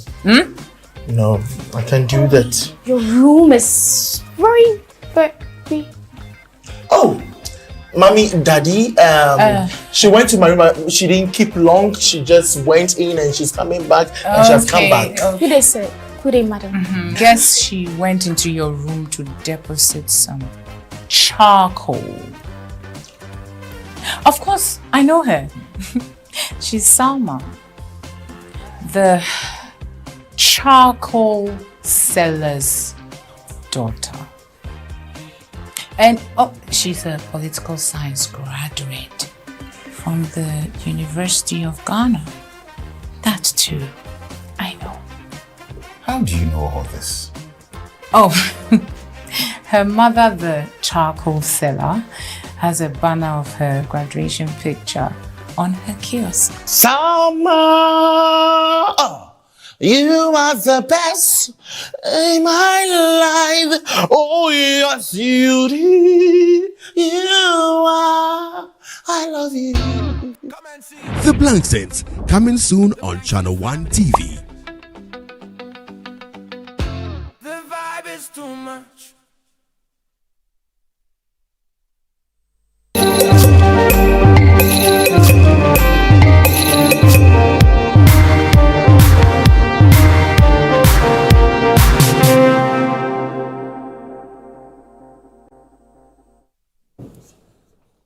Yeah, welcome back. This is a big issue on Channel 1 television and also on 97.3 City FM. So we talked about the President's State of the Nation address. I've had views across the table. We want to see how we can sustain these gains. And in doing so, before we took the break, I asked Joe Jackson what his scorecard was. And then based on that, I asked what should the government do so that we keep this pace. At least the President said we're actually taking off. We should buckle up our seats, store all trays, and put all luggage in the overhead compartment because it's going to be a smooth takeoff, but it's going to take us higher. How do we go higher? How do we maintain altitude? Joe? Very simple. Let's start transforming the economy. Let's start, you see, all we've done is to stabilize. Now, what we should be careful about is that we don't stabilize hardship. We should be stabilizing the economy, not stabilizing hardship. So there are some core hard decisions to be made, right? On paper, the answer seems to be the 24-hour economy. But there are major execution challenges with that. And I think that a lot more attention should be paid to, even if it's just two areas of that 24-hour economy. The Connect 24, which is about the logistics. Because if one of the challenges why, for example, you can't give a really good mark on agric has been the challenge of getting farm to market. Because at Lambusier, he will tell you what the price of a bag of maize is. Go to Accra, Agbogboshi. The differential is huge. And that differential is huge simply because, number one, the roads are bad. Number two, there's not even enough movement from farm gate to market. And not enough people in the... Now, our single solution to the logistics of farm produce is to turn and say school feeding program, bulk, what do you call them? But this should be a private sector, buffer stock. This should be a private sector led effort. I should be able to buy 2 bags of maize, get a receipt for 2 bags of it. What happened to the commodities exchange? What happened? You see, there's so many, and those are transformational things that must be done. Some of it Connect 24, some of it Fund 24. Now, you could go on and on. If we don't execute those transformational things, we will come back a year from now and we'll be tired of stabilization. Stabilization does not mean that we are ready to take off. Stabilization is a period of hardship, is a period of hard decisions, so that you can actually transform the economy and move us forward. Does it look, based on everything you know, like we should prepare to go higher, or it looks like we are plateauing? 2 things. There's a blueprint. For better or for worse, the 24-hour economy is this government's blueprint. You have to execute it. Takeoff is possible. Maybe I'm the eternal optimist. Takeoff is possible, but we have to execute it. And execution may mean that some things must be insulated from this whole electioneering cycle.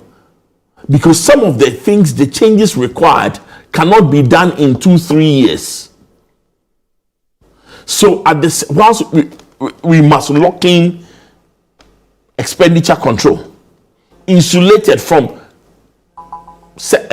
election cycles, we must lock in some of those transformations so that the authorities or whoever is looking at it will not be kicked out in 2028. Because you see, whatever happens, even if the same party is in power, there'll be different people. And if you go by what happens, when there's a different set of people in charge, a new leader in charge, because in 2029 we'll have a new leader. True. Whatever happens, we'll have a new leader. You come as your own people, and things will change. Emphasis will change, focus will change. Part of the transformation is insulating these nice blueprints that we have, so that they can run across electionary cycle and they can be cross-party. So we should be thinking of national development, and it should be long-term, not just the current situation. At this moment, even if we think 6 years is good enough, it's good enough. Don't start thinking about 40 years. Okay. Prof. Bayo, so things are sounding nice. Sustainability is the issue. In fact, someone sent me an article 2 days ago, a post that was put up on social media in 2018. In fact, so this is what the person said. This is January 2018. JDM is basking in similar adulation in February 2026. Will nature's justice desert JDM as it deserted Nana? Time will tell. And I said to the person, let's pray for the sake of the democracy that this one lasts. And the person showed me a video of Nana Addo Dankwa Akufo-Addo. So there was a video that was done by Jubilee House at the time when he was in his second year. And things were looking good. But then after 8 years, I'm sure the people were looking for you to throw stones at him. How do we maintain this? How do we sustain it? Well, my confidence, and I'm also hoping and praying that we can sustain this and that things will be better. But I have confidence that things will move in that direction. And the reason why I say so is that you notice that not only are we ticking the right boxes, but you can see a deliberate attempt to institutionalize certain things, to legislate certain things. For instance, you've seen that the finance minister, in trying to consolidate and prepare us for the future, is creating a sinking fund, is coming up with this accelerated reserve. So you see that this is not someone thinking about only today's solution. How do we make sure that we can protect the gains that we have made? So on a national level, looking at it nationalistically, I would say that those hard decisions we are taking now, if sustained, can take us there. So for instance, when cocoa price drop, rather than borrow money and just add to make the cocoa farmer happy, we tell the truth. Prof, I'm told that there's a challenge with your sound. You're going to fix that, so I'll let them do that. While they do that, Duncan, how do we sustain the gains that have been made? Listen, we saw things in the past. People thought that Akufo-Addo was the messiah of Ghana. Finally, as come was going to fix things. And there was a lot of applause, celebration. And yet, 8 years on, people say he has dug the ground and lowered the foundation. What's it called? The bar. I couldn't agree with the texter. He's a very senior person in this country. It's something I had equally thought of, just a week ago, that in 2017, 2018, when MPP had introduced free SHS, and at a point, even Dr. Bawumia was clear that the CD had been locked and the keys to the IGP. There was a lot of, happiness, excitement, celebration. Then, along the line, some of the bad decisions, started coming in. I recall personally, when the Bost contaminated fuel issue came up, one of the first scandals that the government, had on its hands, they tried to parry, that nothing really happened. I'm told at some point, National Security did an investigation and came back to say that, the guy did nothing. But you and I know when fuel is contaminated, no vehicle or engine can consume that. And so when you push that out there without taking it to the refinery for corrective procedure, you are simply endangering everybody. At a point, our lives were even threatened. At a point, we ended up in court, police, all kinds of matters. The government cleared that one. And in doing so, it opened the floodgate for all other appointees to now do the wrong thing. So there were cash for seats. A lot of there was look. It was like one day one scandal. Your network, you were reporting on the scandals as though granules that were peeling. Yesterday, the minority leader said the scandals are going to start hitting this government, and that is starting with some big appointee who is a woman who's doing some deal at one of the ministries. He mentioned that yesterday. So you see, Sanda, like I indicated, we are a country that I don't know whether the scandals are a part of us or we allow them, but I don't see the current president allowing it. When I saw the JRA commissioner, the FUPA, immediately there's a change, somebody else has been asked to take over. It tells you a serious government or president who says, look, I'm not going to condone. So there's a different kind of leadership now. As to whether it is sustainable, that's the language you asked. As to whether he will sustain this momentum, as to whether he will continue to whip all appointees in line. Stability alone does not mean progress. There must be a conscious effort to move from, stable. Things are bad, so you need to stabilize. Like in the ICU, Prof would say, they bring in the patient, emergency, you need to stabilize the patient. But you will need to have a path to full recovery. And that is where progress will be seen. One of the things that would make Ghanaians happy would be the issue of price and Sanda. We hear all the good things. Inflation has come to 6%. This is gone here. The city is doing so well. Yet you go to the market, Sanda. We are worse off today than the Kalabule era, where people were hoarding, and then would decide whether to sell and at what price. Walk to the Spintex today. Walk to other, economic corridors. And prices that they quote, you wonder whether the average Ghanaian person who works, earns 3,000-4,000 cedis, can be able to afford anything meaningful. And so whilst the economy is doing very well, issues of pricing is telling all of us nothing is happening. And so that is where, if you are in opposition syndrome frenzy, you believe that nothing is happening, but truly something is happening. The city that used to depreciate so fast, all of a sudden has gained. The city that we could sit comfortably in our offices and say, oh, by the next 3 months, next quarter, we would have crossed 20. You can bet on it. You can bet on it, and like joke, like play, it will happen. Fuel price that you could safely wake up and say, oh, Ebeko 21. Today has been managed, right, through prudent economic decisions by the government, especially Ato Forsen, and the Bank of Ghana governor, and Sami Jemfi's Gold Board, right? As to whether they will be able to sustain those gains for the next 24 months remains to be seen. But Sanda, just the gains alone will not be enough. If they don't go to the market to ensure that people are not overly charged. One of the things I picked from State of Nation address is the president indicating 300 buses are coming in. 100 are almost already on the way. For STC? I think one of the public Metro Mass. I think it's public transportation. I think it's STC. STC said they were going to get 400 buses, electric buses. Metro Mass is also working on that. So 100 is coming in immediately. Sanda, the caution there is that if it is going to be the same, method that has been used over the years, we procure Metro Mass buses, the yellow ones, beautiful, they come in.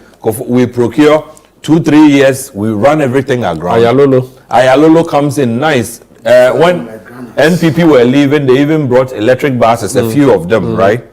Sometimes they do these things to placate the public, to say that, look, we are with you. We are working on public transport. But truly, public transport will only be sustainable if the government is able to get to a more scientific point where the cost per head per kilometer is determined scientifically. So that it has not become, the trotro guy is charging 20 cedis from Circle to Adenta, right? Government will want to placate the people. Let's do 10 cedis.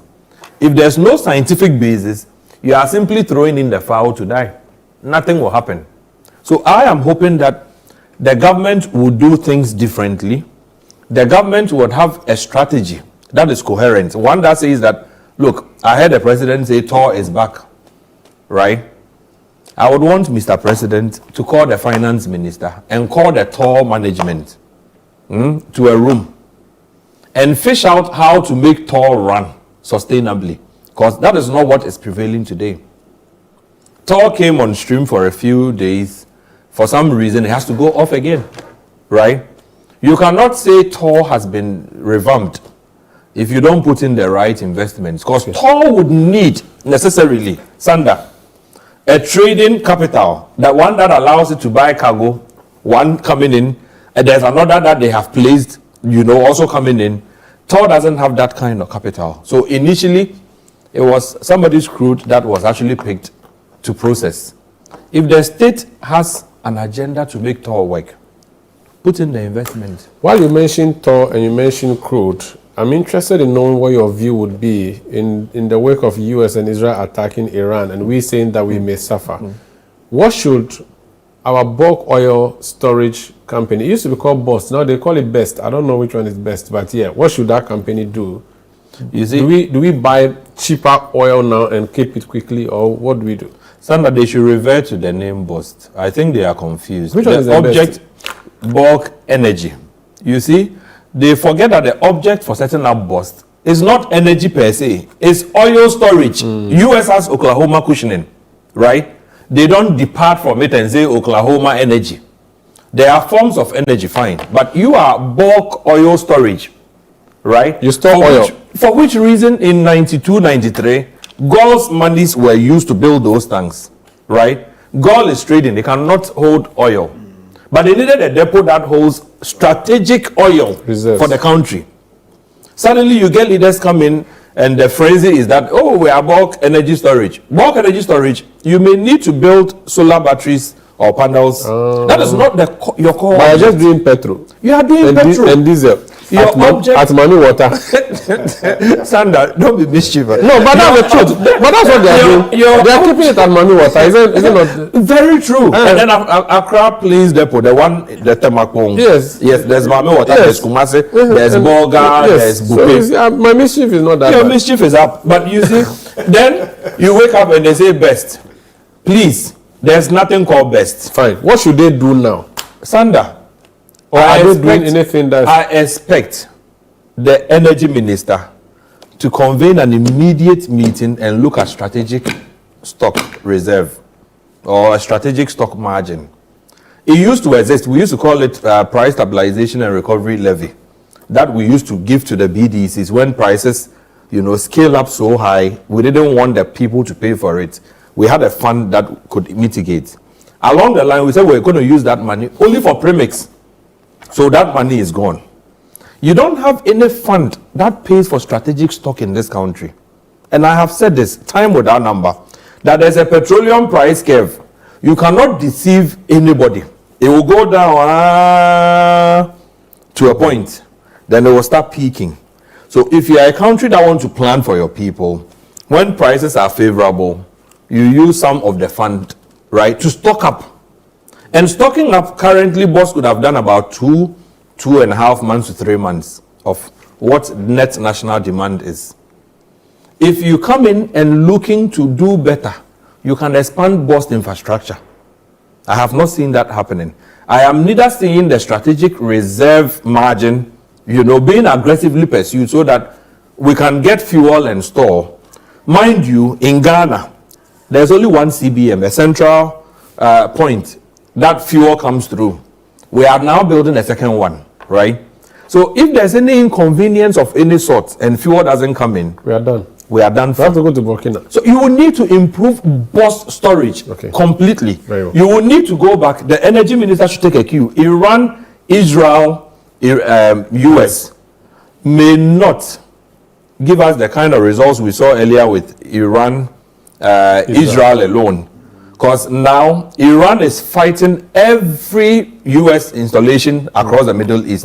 You can imagine the trouble we are sitting They are with. going at Qatar, Bahrain, and all those places. Everywhere, even UAE, they've struck Dubai now. Yeah. So we are not in a certain time. There need to be a certain emergency approach to this. Otherwise, in 2 weeks, you may call all of us back here to come and now discuss, the state of petroleum in Ghana alone, because Things could be dire. We don't have one liter. British Airways cancels Tel Aviv Bahrain flights. Explosions in Tel Aviv. New wave of Iranian missiles target Israel. Safety of residents, visitors top priority, says Dubai's media. And it continues. US and Israel attack Iran.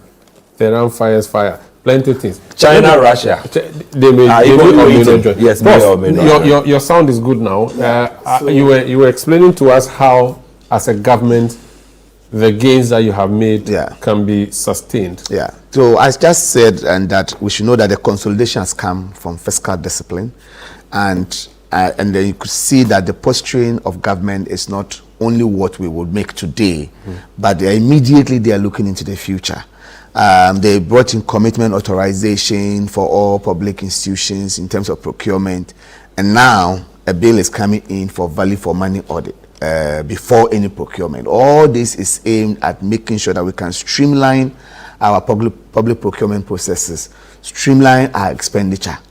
And as we make gains from there, we see a national reserve, external reserve, that an accelerated external reserve policy has been laid in Parliament last week to help us use the windfall we are having now to improve on our external reserve. This is a government that is thinking forward. Again, you see the creation of a sinking fund. All these are not something that we are going to consume today. They are in preparation for the future. So I see a deliberate attempt by the president, by his cabinet, not to focus on the next 3 years or the next 2 years. Because if it was that, then he has barely 2 years, 2.5 years to go. What about the issue of discipline? I mean, we are told that, and Duncan just made a point, that when President Akufo-Addo came, things started going bad and he didn't crack the whip early enough, and then everybody was doing their own thing, and that's how we saw what we saw. Yesterday, the minority leader said that there's somebody, an appointee of your government, who is engaging in some deal at the Ministry for the Interior, and there's a big scandal coming up. So these, they have struggled for more than a year to find scandals, and they've not found any. So sometimes I don't know whether they are going to change the definition of a scandal, because there was a time they say, oh, something's come up, a scandal, and you check and there's nothing. One solid year has passed in His Excellency's administration, and you found no scandal. And you see that the man continues to caution us every day, all his appointees. If you are found guilty of anything, he's not going to shield you. He's not going to be a clearing agent. And you've just mentioned some instances where, this is a person that someone's wishful thinking could get you out of government. Vicky Hammer. So if you see that kind of a person, then you know that you are not joking with a president that is going to be a clearing agent and allow it. So if they have any evidence of anything, they should bring out, because His Excellency has passed a code of conduct for all his public officers. He has continuously cautioned his people, and every time he meets us, this thing comes up. So I don't think under his watch he's going to allow scandals to riddle the government, for people to mess up. And those are, is he not the one who said on national television that Aba Edibo Techi and Nan Edibo Ban? This is the president we are talking about here. And you could see that all his appointees have been extremely careful till now. Give me all ministry, department and agencies. Some are complaining, people are not happy, they are not able to spend the way they want to spend. But that's what the president means by we should fasten our seatbelts well, because we are taking off. Taking off means that we must undergo this prudent spending. His government appointees, the man said 60 ministers. We are down to 57. Pressures are coming all over. Appoint the rest, do this. But he's moving the government. We are running. He has had 57 since August. And he's delivering on his mandate. So you see that deliberate and conscious effort to make sure it's not. And one good thing about His Excellency is that he's not one that practices sloganeering. So he's not coming out with this name here, that name here, then catchy phrases, and we are all making noise about it. That's not what he's doing. But he's delivering on the job. So I see these efforts I have mentioned deliberately. If look at free SHS, was a major government policy. How many years were they in government? When did they try to legislate it? When? We are in the second year of His Excellency's administration. Our flagship program, 24-hour economy, a bill has been passed. His Ghana Medical Trust Fund has been passed. It tells you that he is thinking futuristically and he's trying to consolidate these things and ensure sustainability, creating the appropriate legislative framework to make sure that they are sustained.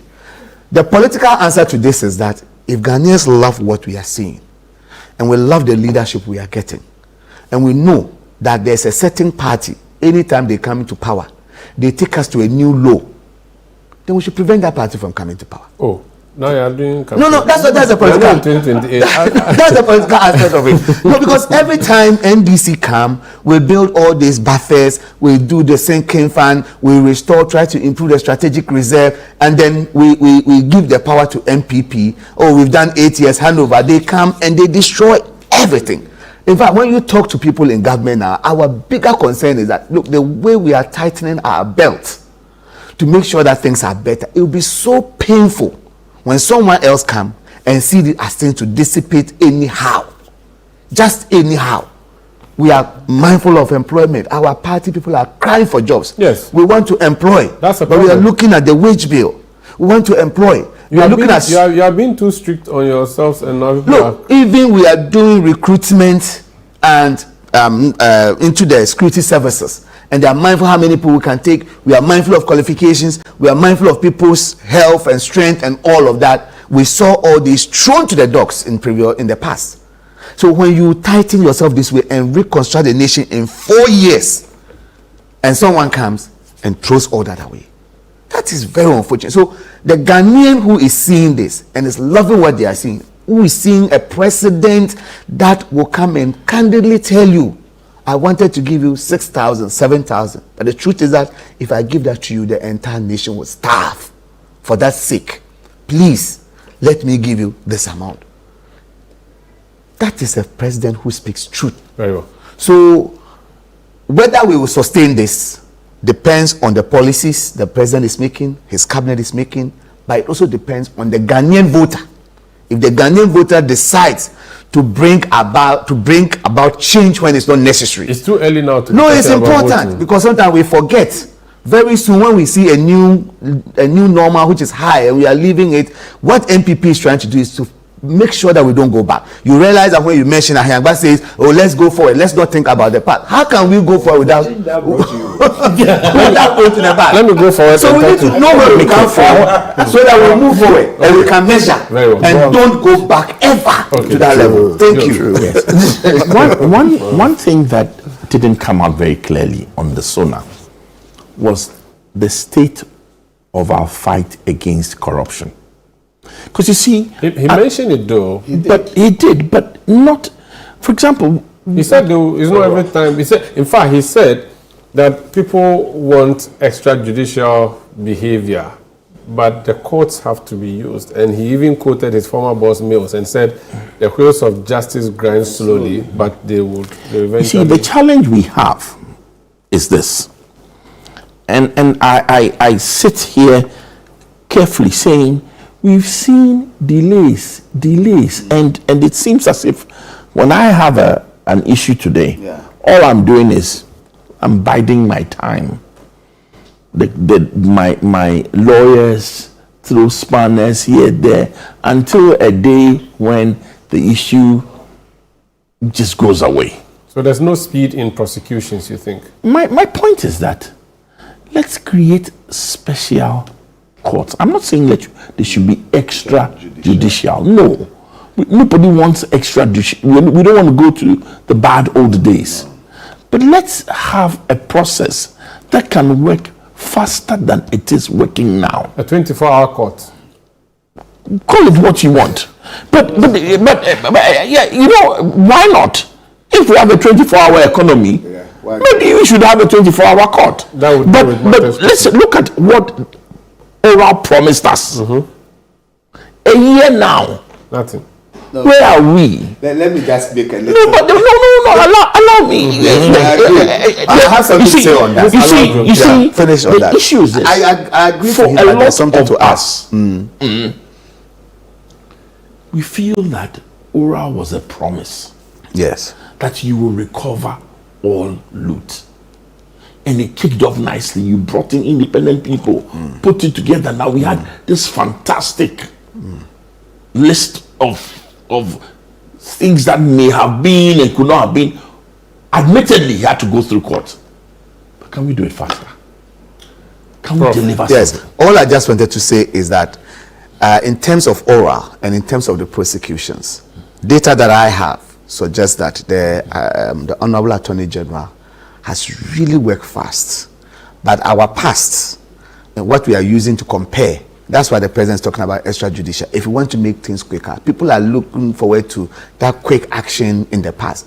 The Attorney General makes us understand he's the first Attorney General within a year in all these things to send about 6 court cases properly prepared to court. And he's battling all of this out. And as you know, in the legal frame, people use all legal gymnastics to delay things, to prolong things. You are seeing the judges not agreeing to certain stay of whatever, adjournment and all of that. It's very difficult. But the Attorney General is working so much at it, and he is on record as the first Attorney General to process 6 cases of this magnitude within a year. Let me go to Richard Ahegba.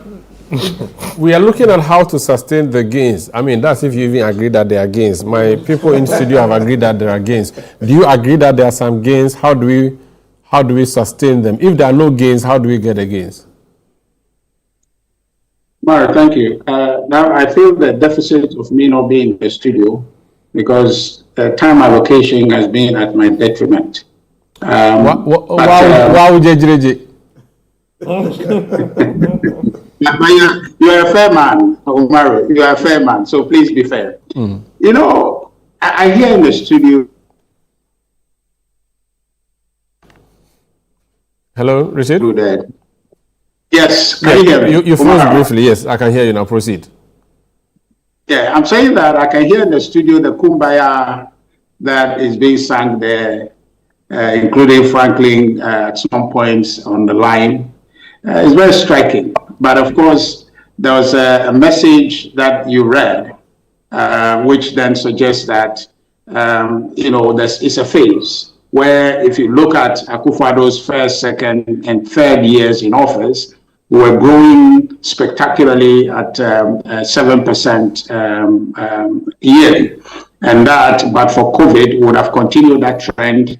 And then Ghana will not be where we are today, having to rebuild. But you see, I want to go back, just correct an impression that Prof sought to create, to say that the NDC will build these buffers and whatnot, and that the MPP will destroy. I just want to correct him on that. The NDC's record on economic management, is nowhere close to what MPP has done in this Fourth Republic. So that matter is documented. There are data to suggest to support that position. So let's not get back into that conversation, because if we want to, we can. And then we can discuss at length how is it that the MPP performs better at managing the economy than the NDC. But I agree with you that we have seen some growth, which growth are product of continuity and on the basis of what was started, what the recovery started under the New Patriotic Party. And as I was telling you, Barrow, from 2017 when we came in, the economy was in a slump. The NDC, actually, the economy was tanking, and we came and reversed that. First year in office, the economy grew somewhere about 8.1%, and it grew again 6%, 6.5% in 2019. And then we have a disruption in 2020. That matter is well documented. But you see, when we went through the difficult phase in 2022, and in 2023, the economy turned around. Let me give some credit to Mr. Joe Jackson for pointing that out. The economy started growing, and that growth momentum is what has been kept. So nothing new is being done now that did not start from the MPP era. Nothing new. If you go back and see, Umaru, you will agree that policy rates was dropping before we left office. Inflation was dropping before we left office. GDP was growing before we left office. Debt to GDP ratio was declining in a positive direction before we left office to about 61% or so before we left office. GDP per capita was increasing. I think it was at $2,600 when we left office. I think the projection now is $2,700. So it shows you strength in growth. Fiscal balance was declining when we left office. Unemployment was declining when we left office. So what we are seeing is a continuation of a growth pattern that was attained under the New Patriotic Party, and the NDC is building on it. The challenges we have, is the disruption in the forest market, which the NDC wanted to use, because any exchange rates, was strengthening before we left office. Now, what they needed to do was to be responsible in managing those, but they weren't. Cocoa is one of the areas that they need to be responsible at. And I hear the conversation, even my brother Duncan was trying to say that we're not being constructive in this. But I think that they are falling into the NDC's propaganda and narrative about this thing as though that cutting prices is a smart thing to do. It's not a smart thing to do. It's not a hard thing to do. It's the laziest thing to do if you're managing people's produce. When you have forbidden them from selling it to anybody and only you can buy it, you don't come and then reduce the price because they can't say anything. You see the farmers as pushovers. So we come and say, we cut it and there's nothing they can do. And you go and issue and force people in the back and issue a press statement that we are happy with it. Who in the name of God will be happy with the price cut that they have opportunity to do something about? Okay, don't go back to cocoa again. Let's move forward. So how do you sustain the gains? Cocoa is the economy. Cocoa is the economy. You can't talk about the economy and not talk about cocoa. The economy is petrol. The economy is fuel. The economy is electricity and all of those things. The economy is imports, exports, production, taxation. They are all economy. So how do we sustain the gains that the president acknowledged yesterday that we have made? I'm coming. Sada, in the time that you are giving all of us, we can't talk about all of those. So you pick one that you want to talk about. Okay. So let's get it that way. So what I'm trying to tell you is that what they have done is actually affect the economy, largely by cutting cocoa prices. They think that we're doing politics with it, but we are not. The truth of the matter is that the cocoa farmer knows what they are going through. Because, Sada, where you are now, if your salary is cut right now by city, anywhere by that amount, 28%, you would like it.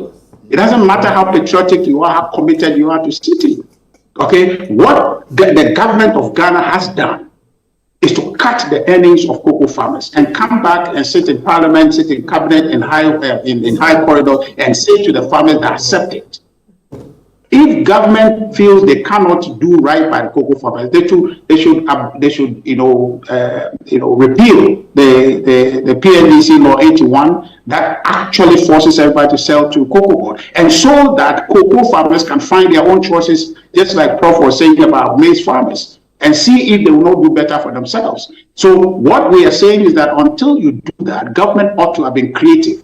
Even if it involves bailing out the farmers, that's what they ought to do, because it was done in the 2019-2020 season, 2020-2021 season, when prices were dropping. The Akufo-Addo government increased cocoa prices. That is strategic. That is how come, Umar, today, when the price went up, we could increase it, because we saved the sector. But what the NDC had done is to collapse the sector, eternal damage to the cocoa sector. If I am a cocoa farmer, next season, I won't farm cocoa. Especially now that you have the threat of galamsey in those areas, I won't farm cocoa. Because why will I farm cocoa and a government by fiat then say that we are not going to pay you a deserving amount, we'll pay you a certain percentage that we like, and then I'll continue to farm cocoa for what reason? So what will you do? So give your cocoa farm to a galamsey? What will you do? Sorry? What would you do if you farm cocoa? What would you do instead? Well, I may not farm cocoa again. And we see trends of that developing already, which is a concern that the government must deal with. With the options, the rational choice that faces cocoa farmers to choose between farming cocoa or doing the otherwise, which is, give up their lands for galamsees. That's not secret. It's happening. We know about it. So you don't go and compound that problem by cutting prices. That's what we're saying. So that is directly going to affect the economy. So if you are looking for a way to sustain whatever gain that we accumulated from 2017 up until this point, then you are saying that government go back to that cabinet meeting, reverse the price to 3,625, just like the Akufo-Addo government did when they came to office. From 2017, cocoa prices were tumbling, but yet we maintained the price. And even when they were falling, we increased it in 2019, 2020 by some 8%. And then in 2021, even though the price were falling, we increased it by some 28%. Do that because it's strategic. The sector is strategic for Ghana's economy. So that's what you ought to do. And you don't just go out there and do the easiest thing and come out and tell us that that's the hardest thing. It is the most laziest decision this government will ever take. Think that it doesn't help the economy long term. It doesn't help us sustain anything in any way. In any case, it helps us rather to collapse the cocoa sector, which then has its eternal consequence for our economy and our currency. So the export market also, which I was telling you earlier, Umar, you have to give me time because I was monitoring the time. I've given you enough time, Richard. I think the cocoa pod has taken all your time. I'll give you 2 more minutes, even though you have gone beyond your time. I'll give you 2 more minutes to wrap up. I want to see what advice, if the president were watching you this morning with Lordina at home, what advice would you give to him to keep this country afloat? 1, go back and reinstate the cocoa price. 625. I'm coming to that. I'm coming. Do that. Sana, you have to do that because the Catholic Bishops' Conference has advised that, not the MPP. They have advised that. So it's not my advice. I'm just so that's 1. Go back and reverse cocoa. 2. Yes. Number 2, give credit where credit is due. The growth that we are seeing. To sustain growth. Sorry? To sustain growth, give credit? Yes, give credit, because otherwise you are going to create a certain impression that you have done something extraordinary when you haven't. In actual fact, what you are doing is what began. And if you saw that in 2024, the economy grew by 5.7, and if you are growing at 6.1, it is because we were able to push it to where we got to, then you can expand. That credit must be given. Again, on the currency front, and then the reserve position of the country, you need to give credit to the MPP and by extension Dr. Mahmoud Bawumia, because the whole idea of Gold Board was born out from Dr. Mahmoud Bawumia's Gold for Reserve program, which has now become an institution that has been set up. Yes, you take credit for setting it up. Our brother there is doing quite a great job. So you give credit where it's due, that there's a foundation that was laid for you. This is where we must begin the conversation for. So, Mr. President, while we agree that you have continued the policies and things are going, don't make the mistake of detaching it from what foundation you inherited, as though that you have started building something anew. This is a continuation, is part of the effort that the New Patriotic Party put in after the crisis we experienced in 2022 to bring back the economy. It's a continuum, and you have inherited a good baton from us, and you're building on that. So, sir, let's do that. It is in the interest of our country and the growth of the economy to ensure that everybody feels part of it, rather than alienate some people that you have done. Thank you so much. Excellent job. Thank you so much, Richard. Yes. Am I to speak about it now, or you come around? To speak about which one? The corruption matter. I think you started a round also already about corruption. Richard, I gave you time. You decided to focus on Kokozu. Corruption there, it has passed you. Mr. Jackson started the corruption thing, and then you excluded me because I was not in the studio. But I was just saying that, yes, I agree with the president, that the wheels of justice grind slowly. But the point he made yesterday by reference Joe Jackson said they are not jailing your people quick enough. That's his worry. You want to talk on that? That's okay, but the point I'm making is that the president said one thing yesterday, which I agree with, okay, which is reference to the 1992 Constitution, how it affords people the opportunity of due process and how they must have their day in court. The president said that on a platform in Parliament, but in practice, his government is flouting all those due process rights that people have under the Constitution. So we should have a consistent president who speaks about Constitution in the way that he did yesterday, and in practice hold those rights actually to Ghanaians. The way our people are treated, for me, was not right. And the president, if anything at all, yesterday he repudiated himself by saying that he had believed in the Constitution. So I hope that this year we will not see such abuse of people's rights, that people who are deemed to have committed any offense are branded as such after they have been taken through the process and found guilty, but not judged or prejudged before. Thank you, Richard. Thank you, Richard. Franklin Kojo, your advice to the government on how to sustain the gains, for you agree that there are gains that have been made? Well, yes, of course. But you see, there must be, Joe Jackson talks about having your feet on the ground. It's very important because sometimes when you're flying, you think you are the only sole pilot and you probably know better than everybody. It's important that Ato is forcing, we know, but we also need to let him understand that if he goes on this path of trying to accumulate a lot of reserves, because I hear it says something like that for 15 months, and it may be fine and dandy, but it's better to use the money to plug all those value chain loopholes that Joe Jackson talks about. You see, because again, if you look at the 24-hour service, 24-hour economy thing, yes, it will not be 133, but for the 133 or whatever comes to fruition, you need to invest in value chains. Which is why I like the fact that they are focusing on the water basin, that whole area, to look at that integration and do it properly. How do you call it? Shelter for storing Gary for Richard's Gary, for instance, or shelter for storing yams and all sorts of stuff, and then also processing them as well, and then giving market in the country. You know, people think that you only have to keep exporting. Even market within the country, which is cheaper, would definitely make people, happy, in spite of the fact that food inflation is going down. So I think it's important that while we want to accumulate a lot of research, and I doff my hat for Go Board, Ato, and all of that, smart thinking, whether it was my friend who brought it into fruition or not, it's not the real issue. People started storing gold since Mansa Musa's time, by the way. But I get the point that the guy wanted to do something. That's Baumia. Maybe he didn't get the opportunity, but somebody else is doing it now. But they should not lose sight of the fact that just as we decided to invest some part of our money in oil, oil money is a heritage fund, we do that still more or less. I heard the last time somebody attempted to even raid that money. I forgot whether it was my cousins on the other side, Richard.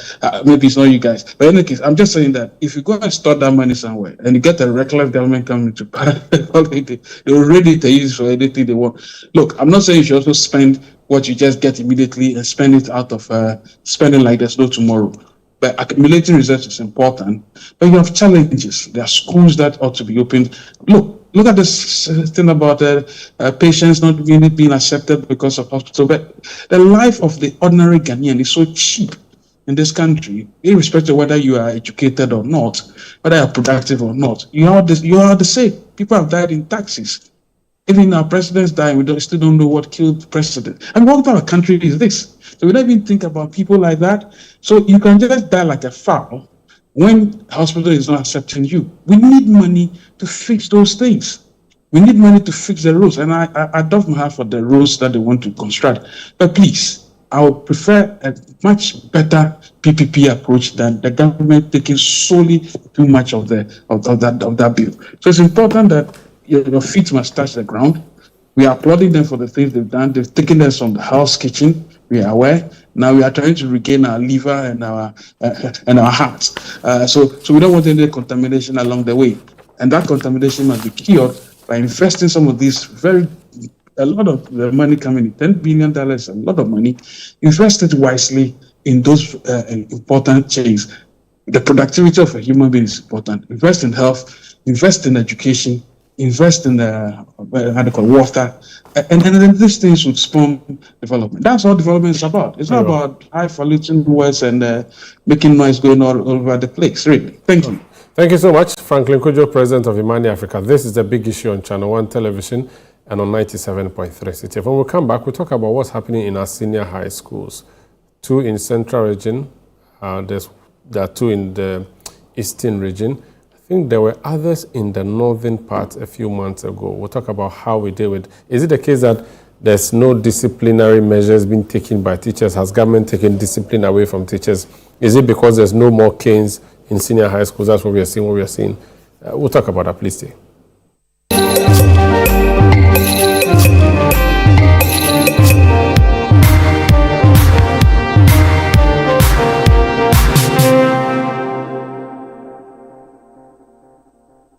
Watching DSTV means getting the TV you love, but staying connected means getting something extra. Stunning! Extra matches, extra dramas, the best local and the world's biggest. Extra laughter, music, movies, and extra vim. I love it. Just stay connected or reconnect and get upgraded to the next higher package at no extra cost. Charlie, we got you. Keep watching. Get more with DSTV. Have you ever felt like giving up? Like nothing is working? No matter how hard you try, discouragement can be heavy. But what if this isn't the end of your story? This week on Lifeline, we're talking about defeating discouragement. Don't give up just yet. Dear friend, I welcome you especially to Lifeline. This is Fred Crunchy Mensa, your host. And I want to talk to you today about a very common situation that a lot of people go through. It is very common to man.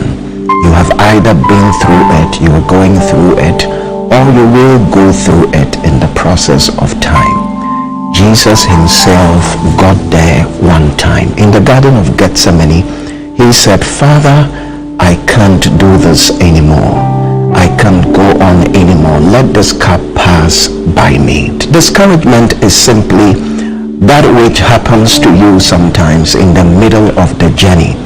When you are traveling through your dream, when you are traveling through your marriage, when you are traveling through your ministry life, when you're traveling through your business life, sometimes when you get to the middle of your journey, this is something that can happen to you. It is called discouragement.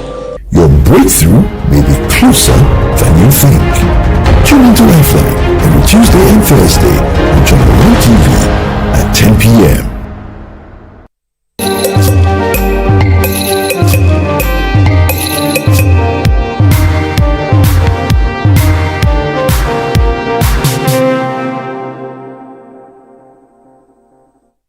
Yeah, welcome back. This is a big issue on 97.3 CTFM and on Channel 1 television. A sporting event meant to unite students and develop their talents turned into chaotic scenes following a clash between students of Swedrup Business School and Obratres Senior High Technical School.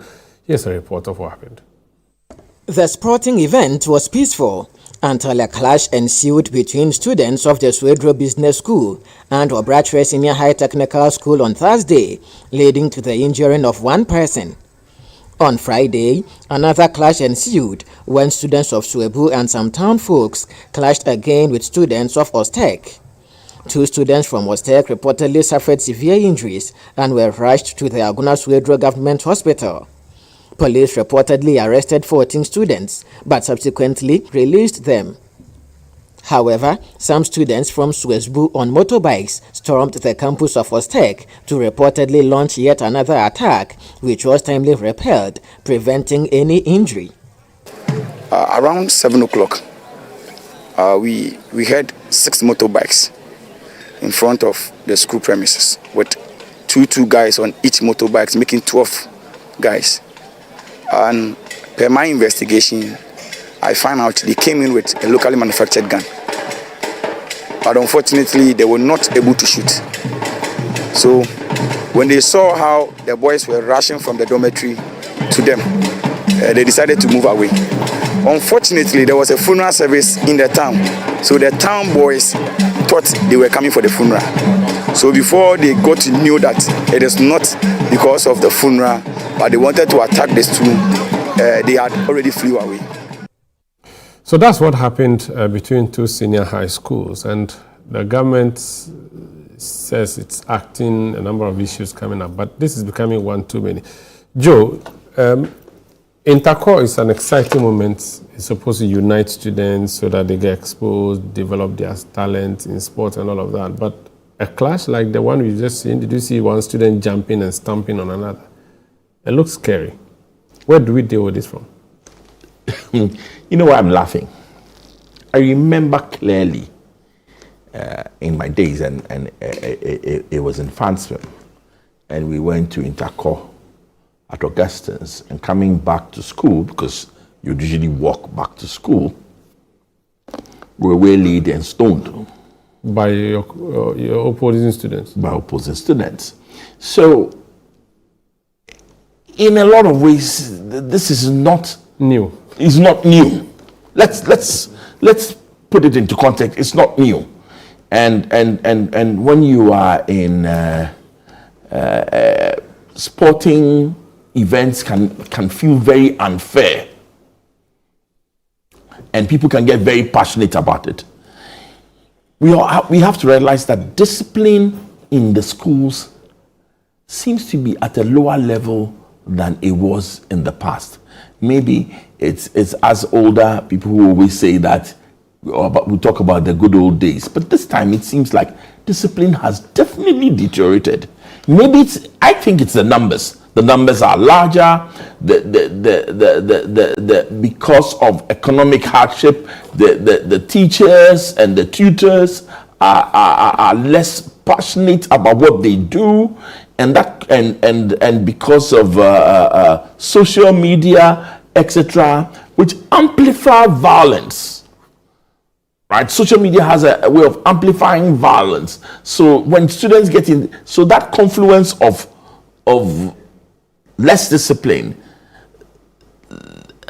less committed tutors and headmasters and everything and then the increased violence. I think that's where we are drifting to. I don't think the solution can be a one-off. It has to be multi-faceted, and it's not just a simple matter of let's introduce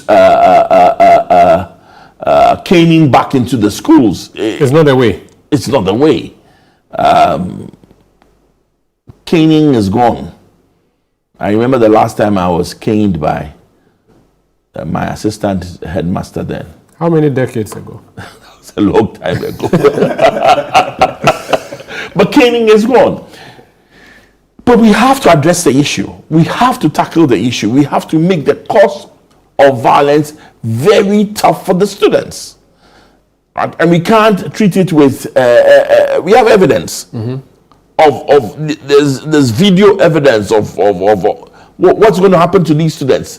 We must deal with them drastically in a way in which it will put some fear into the rest of them that if you go along this path, you could be in trouble. But it can't be the only solution. You've got to look at this whole issue of discipline. And discipline is in so many parts. So I tend to think, first of all, this is not strange. I was not shocked to hear it because even in the so-called good old days, there's a lot of violence, except we didn't have locally manufactured guns. It was stones, but the stones could do some damage. Yeah, right? Yeah. So, first of all, let's not make this issue bigger than it is. It is serious, but it's also an issue of the motivation, the passion of our tutors. It's an issue of social media amplifying violence. And it's an issue of just the numbers, meaning that there's less discipline in the schools. Thank you, Joe Jackson, with Delex Finance. I think I should come to you. You are the younger. You know why you should come to me. Uncle Joe mentioned Augustine Uncle. as having attacked them. Of course, he's my big brother. We were in infant swim. And The fight Augustine's- between Augustines at this school it's been there forever. it's been there forever. Is there social media amplifying it now? I am renouncing it here that Augustines were gentlemen. when I was, and I'm not part of your B school, but I was in Tema school. We used to fear Tematech people. Exactly. Because you were gentlemen. And Koforia sector. You were gentlemen. We rather used to fear hooligans from Yeah. I wouldn't even bother to respond to that. Okay. You know, but Sandra, on a more serious note, falling standards, really falling standards. Teachers no longer can handle kids the way kids are meant to be handled because of the advent of, I don't know whether to call it civilization or globalization, where even now talking to a younger one, sometimes using gestures and shouting or screaming at them, the Gen Z will tell you you are disturbing their, you know, there's a whole lot of Western culture that we have imported here, and which seems to fester, Sandra, because at the end of the day, in the past, you recall, if you were misbehaving, it doesn't even take just your parents or your teachers. The whole community can whip The whole community can agree that what you've done is wrong, and they will punish you for it. Try it now. Try it now, and you will be in court, or social media will capture and say that you are disciplining somebody because it's not your child. Or so the standards have really fallen on discipline. Again, we are no longer able to even teach kids about morality, the advent of what is right and what is wrong, what is acceptable, what is condemnable. And so anything sort of goes.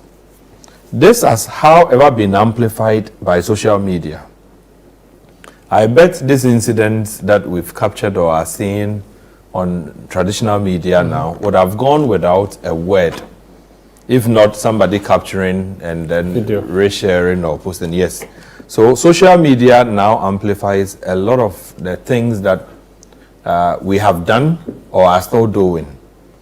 But I do think that before, the young ones get into schools, we used to have this counseling units in schools that would probably look at some of student behavior, where a teacher felt this person is probably a bit too violent, a bit too aggressive, a bit nonchalant, a bit, they referred some of these students based on their traits, for counseling. There were effective counseling units. I don't know how functional they are today. I don't know who is telling who what to do, what not to do. But it looks as though everything goes. So you only need to send your child to school. Vacation, you pick them up. The kind of vices they are learning, it's not only the hooliganism, right? Not long ago, LGBTQ+, There are habits that if these kids pick very early on, it's difficult to correct them once they get to, a later stage. In psychology, there's a term where you are supposed to progress from one level of development or phase of development to another. And a child is supposed to learn that, okay, when I'm a baby, I can punch Sandra. Of course, your punch is not even much. But as you grow, violence is not the way, because when you punch, you are inflicting pain or you are causing damage, and it's not right. If we don't find a way to inculcate in the younger ones, Sandra, I fear for our future, our generation, because then the time comes, the child now looks at the parent like you are the problem, right? When they finish bullying themselves in school, they will take it to the homes and now, unleash mayhem even on their parents, who probably did not stick to what both Islam and Christianity doctrines teach. It says, spare the rod, you spoil the child. We are saying that we do not want to go back to the rod. If you don't want to go back to the rod, then effective counseling should be the way. A child should see by the expression of parents or the community that, look, stamping on your fellow, the head, it's just not right. When you come back, even after doing this, your own mates should be able to condemn you and say, no. But they celebrate you. They celebrate you. Carry your shoulder high. So it means that the vices is rather the norm. We accept the vices because sometimes when I was younger, those who smoke, we used to call them spliff, smoky, blah, blah. Just so they are told it's not a good thing, right? These days, it's like, well, it's a hard guy. They give you all kinds of names. And if we don't get to a point of consciousness, we'll really regret this in a few years to come, because in the West, a child can pick a gun and go and misbehave, mass shooting. A teenager can go and do all kinds of things, right? Because they have allowed it. But in our subculture, where my child can enter your home, right? Play with your kids freely, even eat from your home. I am expected to have a certain standard of discipline so that my child doesn't enter your home and instead of extending respect to you, is disrespecting you altogether in your own home. So I would wish that Ghana Education Service, the first years when they come, right? In as much as pi r is important, in as much as find X, and we've never found X anywhere all these years, is important. You should also be able to find them a moral compass. Is it not too late? Son, I don't think so. You see, if the society decides to make a conscious effort at it, first year, your seniors are told not to start this nonsense of bullying, and that if a senior should bully, please report. In our time, the senior bullies you, and you would dare not, open your mouth to say a thing because the bullying will get worse. We should create that environment that says, look, when you come in, the school is there to mold a character, is there to impart knowledge onto you. If you come in and people are slapping you here and there, it is a bad thing, it is wrong. The school, the environment does not accept it. If a senior is stamping on your neck or your head, it is a wrong thing, report it. If you report, the senior should be invited. Disciplinary action should be taken. If the environment, the school community frowns on the things that you saw in the videos, right from the first year, Sanda, give it a maximum 3 to 5 years. The younger ones that come up will not come and meet seniors who think it is me. I went to first year, Sanda, the first day, the way they beat me. So when you also become senior, when I become senior, I feel it's a tradition, but we can't break away from that tradition. It has to end somewhere. Where in Japan, Sanda, look at it. Japan makes a conscious effort of indoctrinating their younger ones to even service. So they come, they can pick brooms, they can go, they sweep. They do things on their own that tells you these are human beings, not animals. We have entertained that culture, subculture of bullying, misbehavior, and we think that is a norm. We should depart, and GES should show us the way. Impart into these young ones when they come for first year that this is wrong, this is frowned upon, this is not right, you cannot do this, you should not probably dress in a certain way, speak in a certain way. And when the culture becomes established, Sanda, your own mates will tell you, why do you go punching somebody in the face? It's wrong. Okay. Prof, I'll come to you, but I want to hear from my colleagues on Zoom, your colleagues on Zoom, so that I'll give you the last word, since you are in studio, and I know you would understand. Richard Hagba, is it that when you brought free SHS, you also stopped teachers from doing anything? You were preventing headmasters and teachers from taking action against anybody. That's why indiscipline is growing in the schools.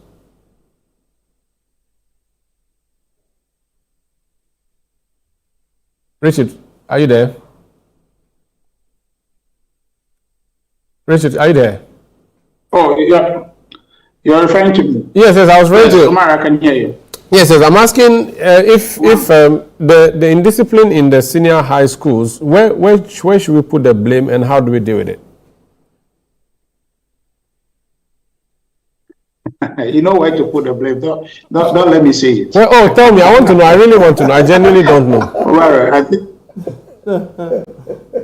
on this one, I want to hear where you want to put it first. I want to put it on when you brought free SHS and you were not allowing headmasters to function. You were locking all headmasters didn't have the mouth to talk.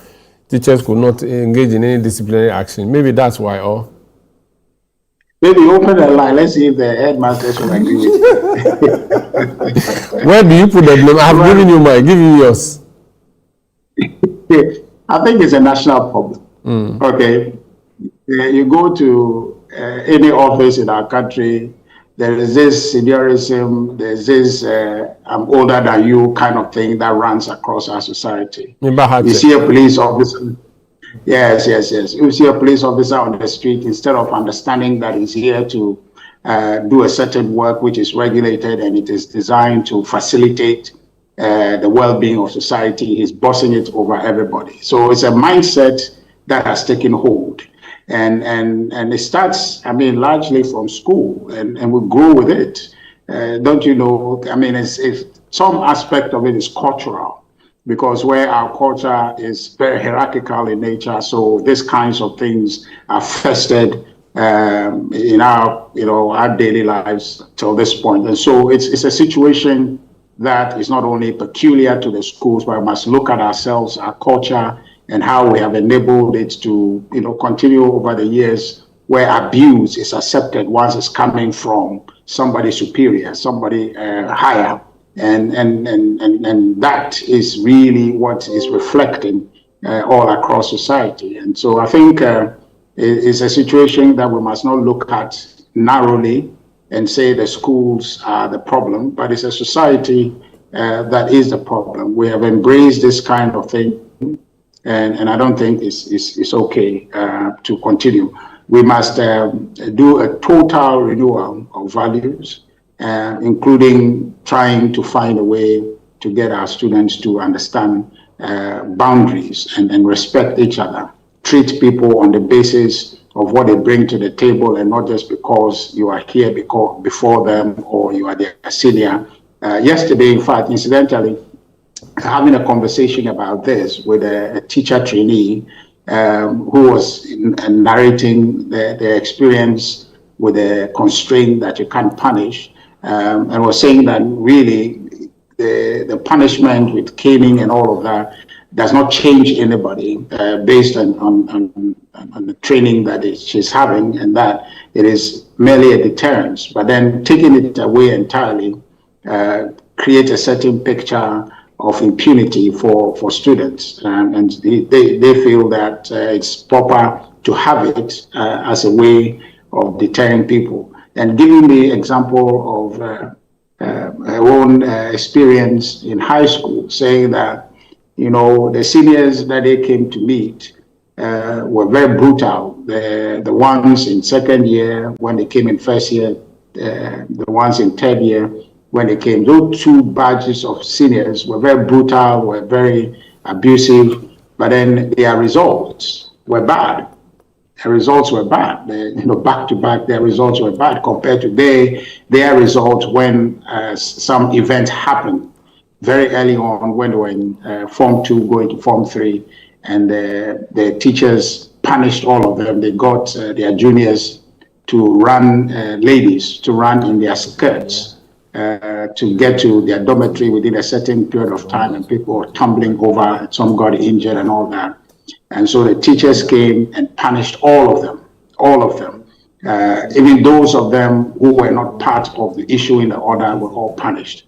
And as a result of that, their badge actually reformed, and they were nicer, they were friendlier to their juniors. And perhaps it's not coincidence, or perhaps it's coincidence, but their results were much better than the two group of seniors who were very brutal. The point I'm trying to make is that it doesn't really add value to what is it that we go to school to do. And so we should find a way to deal with it comprehensively. Parent-teacher associations are part of this. They, in fact, all these things about corporal punishment that was completely ousted in our schools, I think parent-teacher associations play a key role, and there must be a stakeholder conversation about how we bring discipline back into our schools. Okay. But I maintain, Omar, in concluding that this is a societal problem and not a school problem in isolation. So we should look at it broadly and deal with it so that we can enhance output in our society. Thank you so much, Richard Ahiagba. Let me hear from Franklin Kojo. Come in studio, finish it, Prof. Franklin. Hi. This indiscipline. I don't know what to say, but it looks to me that I don't know whether it's the numbers, but anyway, there's been indiscipline since Adam, right, in schools. Maybe we are not being very effective at dealing with this matter enough. I don't understand why young people then decide to take the law into their own hands and do the things they do. When we were in school, you wouldn't even think of something like that, So I don't know whether to describe it as a parent and. Are you sure when you were in school this was not happening? Maybe it was happening. It's just that it wasn't caught on camera. Oh no! You mean in terms of vandalizing stuff? Yeah. And fighting other schools. Well, occasionally. I remember one. You went to a Catholic secondary school, right? I did. Both sixth form and O level. Which one? Pope John's for sixth form, St. Mary's for Lulubi for 1 to 5. But interestingly, because I recall that in St. Mary's, occasionally we got angry with one or two other schools, but it never led to any fisticuffs. I don't think so. Whenever you are angry, you were reciting the rosary, so you were at peace. We yell and then carry curses and all of that, but never really went to that part. And I think even Pope John's, I don't think we even came close. There was Kufudia sector, which was one of the schools that we feared a lot because they were older, they were bigger. But they were never really, I don't recall we had any, I don't recall I don't even recall we went into any festival. But rather enjoying ourselves. Should we bring the cane back, Franklin, quickly before I let you go?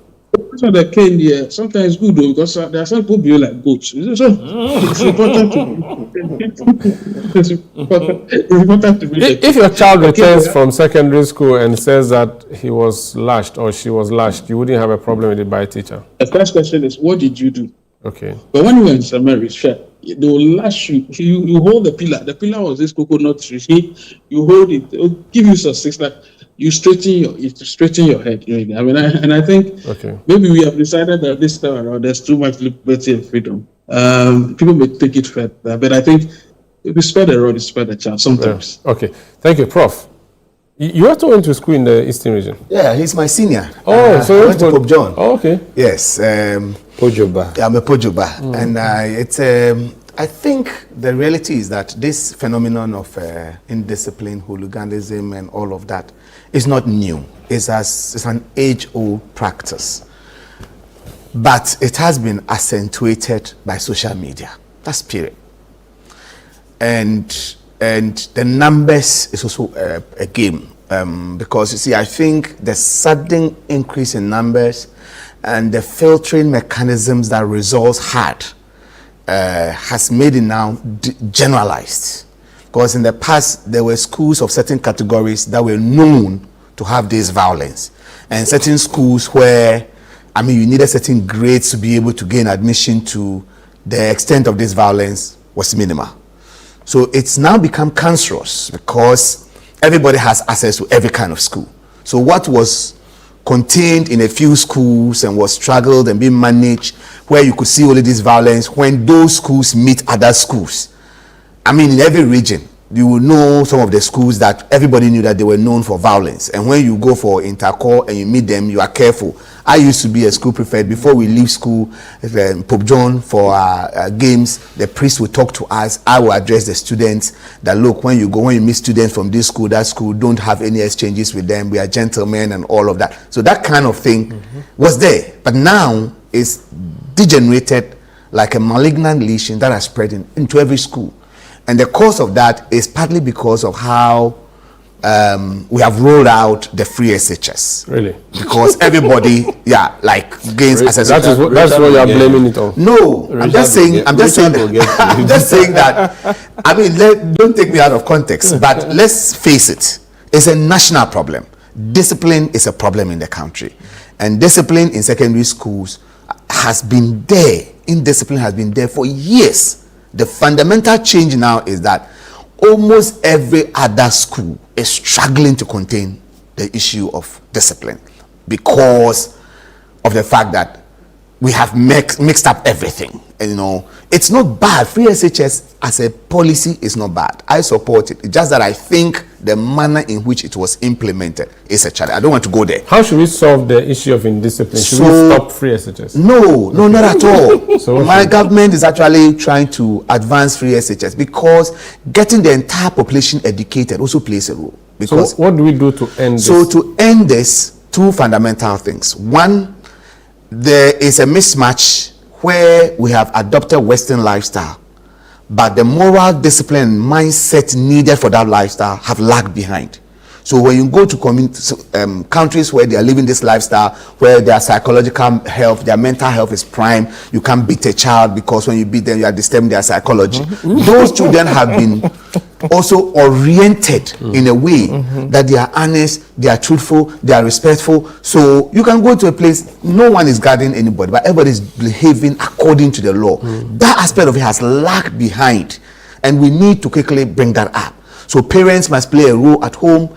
The society must come back. We must preach certain values into the children before they get to SHS. Then the guidance and counseling units are still active, but they must be more proactive and do preventive counseling. Knowing the kind of students coming into a school now, they must up their game. You have to quickly stratify the students that you receive and do a preventive counseling. Don't wait for incidents to happen before you start. I know I have seen guidance and counseling directors of the secondary schools have their meeting. Every secondary school has a guidance and counseling unit. Those units should be resourced. They should be proactive. They should stratify students, profile them based on the home they are coming from, the type of JSS they have come from. How can we fit them into? Every school should be known for a particular culture and force the students to imbibe that culture before they leave the school. So we shouldn't ban interco? No. That's not the way, because there are benefits of interco. But let's make sure that our students are well behaved before they go to interco, and before they leave your campus for interco, have some sessions with them, talk to them, let them know the name of the school is at stake. In fact, when I was in secondary school, when we are going for programs in other school, we literally inspected what guys wear before they enter the bus, because we held our school's name in such a high esteem. We don't want any. We don't want you to go. We look to the extent of your shoes. I was school prefect with Geopolitical in the same secondary school, and where that was how the level of discipline we had on the student, because we were so careful about the image of our school. We were the gentlemen, the Pope school, the Saint school, so we don't want anything to turn it. That thing must be imbibed in the student. That is the call I will make. But parents must take up the responsibility as well. If we don't do it early, and they get there, it's too late. Thank you so much, Prof. Let me bring the messages from our viewers before we go. Good morning. The president yesterday was just on point, dealt with every sector of our economy decisively, devoid of the usual jargon the MPP used to swindle Ghanaians with. That's Jones Aduboy Inla. This one says, the cocoa issue, the MPP communicators are really feeding on it with alacrity, thinking it will lead them to win 2028 general election. That's from Papa Bisiu in Spintex. The current managers of the economy should be commended. Let Richard know that it is not everything you do propaganda with. Richard should tell us what particular intervention they did as a government in office for the cocoa farmers. That's from Sami in Ho. This one says, I was so happy yesterday watching the State of the Nation address. What I deduced from both government and opposition is that they are both fighting hard for the welfare of the ordinary Ghanaian. That's Joseph Hagan. Other messages that have come through, you can also send your messages. That's all we can read for now. And that's how we end today's edition of The Big Issue. My guest in studio today, Professor Titus Bayo, is NDC Member of Parliament. We're waiting to see if the reshuffle happens, whether they'll give him a position. So we are praying that they'll give him. He deserves one. The people of Lambusie, President Mahama, the people of Lambusie deserve, to be rewarded. Please give their MP a position. Duncan Amwa is Chamber of Petroleum Consumers. We are waiting to see Mahama reshuffle CEOs, whether he'll send him to... No, leave me there. Leave me there. You don't want to go ahead any of them. Leave me there. I don't want to head. You don't want to head any. No, leave me. Don't say you don't want to. You leave me to do my thing. President Mahama, Duncan Amwa, the consumers want to be represented. Joe Jackson is CEO of Delex Finance. He was here with us. Richard Hyagba, Director of Communication, MPP, joined us via Zoom. He couldn't get here on time because his flight delayed. And Franklin Kojo, President of Imani Africa. I am Omar Rusanda Amado. This has been The Big Issue on 97.3 CTFM and on Channel 1 Television. I appreciate you. Keep watching and keep listening. We'll be back next week with the big stories of the week. Thank you.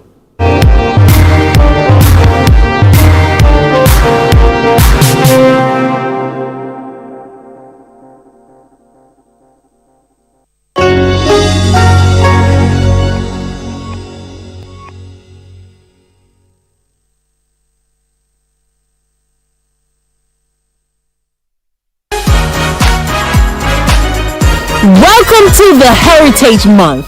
This week on the Upside Down Show, the man who made the Kologa famous, the voice of tradition,